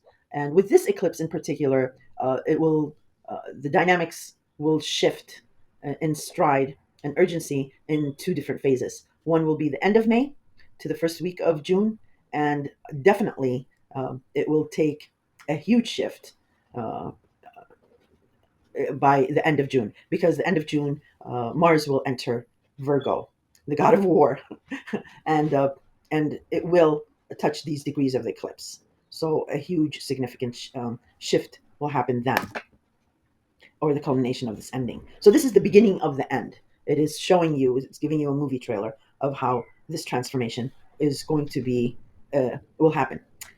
Now, this eclipse is opposing all these planets in your sign. It is opposing the Sun, Saturn, Neptune, and the North Node, all in your sign. So you're feeling kind of heavy duty weight here as well. Um, and you are right. You know, Saturn is here putting up these obstacles regarding your image, and it is to your benefit as well as to this partnership's benefit. Um, Now, there is a release point to this eclipse, and it is happening in Taurus. Uranus in Taurus will trine this eclipse, which is a very calming, embalming effect. It's a very nice aspect. But then it will also go on to sextile the sun in your sign this time, and that's very supportive. So you're getting the support, and Taurus is your third house of communication, commuting, siblings, cousins, extended family, neighbors. Um, so you're getting support from all this areas. Um, so this middle man or this release point is Taurus between you and Virgo. So hang on to that. Maybe a sibling is intervening here, or a cousin, or some extended family, or maybe even your neighbor. But very it is very good for both you and your Virgo related house. The other thing that I wanted to mention is right after the lunar eclipse, right after the trine and sextile, and this is all in one day, then the moon in Virgo, the full moon in Virgo, will go on to oppose the north node in your sign, Pisces. Um, but more significantly, the full moon eclipse will go on to oppose Neptune in your sign at the very critical 29th degree. And that is heralding the ending um, of something about you, not Virgo, because Neptune will be leaving your sign at the end of the month. So this transformation of how you appear is complete. Um, uh, Here, it's showing you a picture of the completion. And this opposition with this ending is a good opposition. And there's bad oppositions, and there's good ones. But this one is a good opposition because with this ending, Pisces, you have completely changed physically, um, and your persona, your aura. You have come almost full circle after 12, 14 years. So you might even look younger than you did 12 years ago, 14 years ago. Um, and this opposition from your partner is actually an accolade. It is a good, because there's also compassion and healing here. So this is a nice ending to this very excitable day. um, yeah. And then the very next day, Mercury will station retrograde in Aries. You have been diligently talking, um, communicating regarding your second house of job, income, and your value system. So you are thinking maybe of switching jobs, maybe making uh, lateral moves or promotions, or maybe your company is announcing something here. I hear this bird that's outside and it's like eating away at my wall. I swear to God, this bird is going to come through the wall. Hello, Bertie. Stop that. Sorry, I had to stop and do that because it almost feels like it's going to poke a hole in my wall. Yeah. So something about your job and income, and there has been fresh, new, very bright um, ideas regarding your job and income. And Venus is also going retrograde here in Aries, and Mercury is stationing retrograde. So pay attention to any communications on this day because it will really give you the gist of how this will all pan out with any agreements or conversations. It lifts the veil. Um, but definitely something about your job or your career might change. Uh, and well, that's all I wanted to discuss this week. Really is this eclipse. Just give you a quick rundown about the eclipse and the energies and how you may be affected. Because this eclipse, like I mentioned, I don't know if I did, it starts the show. It breaks the mold and things start ramping up. And this is a global event, so you will definitely hear something um, in the news, and you will feel it through others. And you are a mutable sign. You will feel this eclipse intensely. Um, and I will be putting out. I will talk to you next week as I will be putting out the mid-month to end of the month scope. And if you have any questions or concerns, go ahead and put them in the comments. I answer all questions. All right, Pisces, I'll talk to you next week.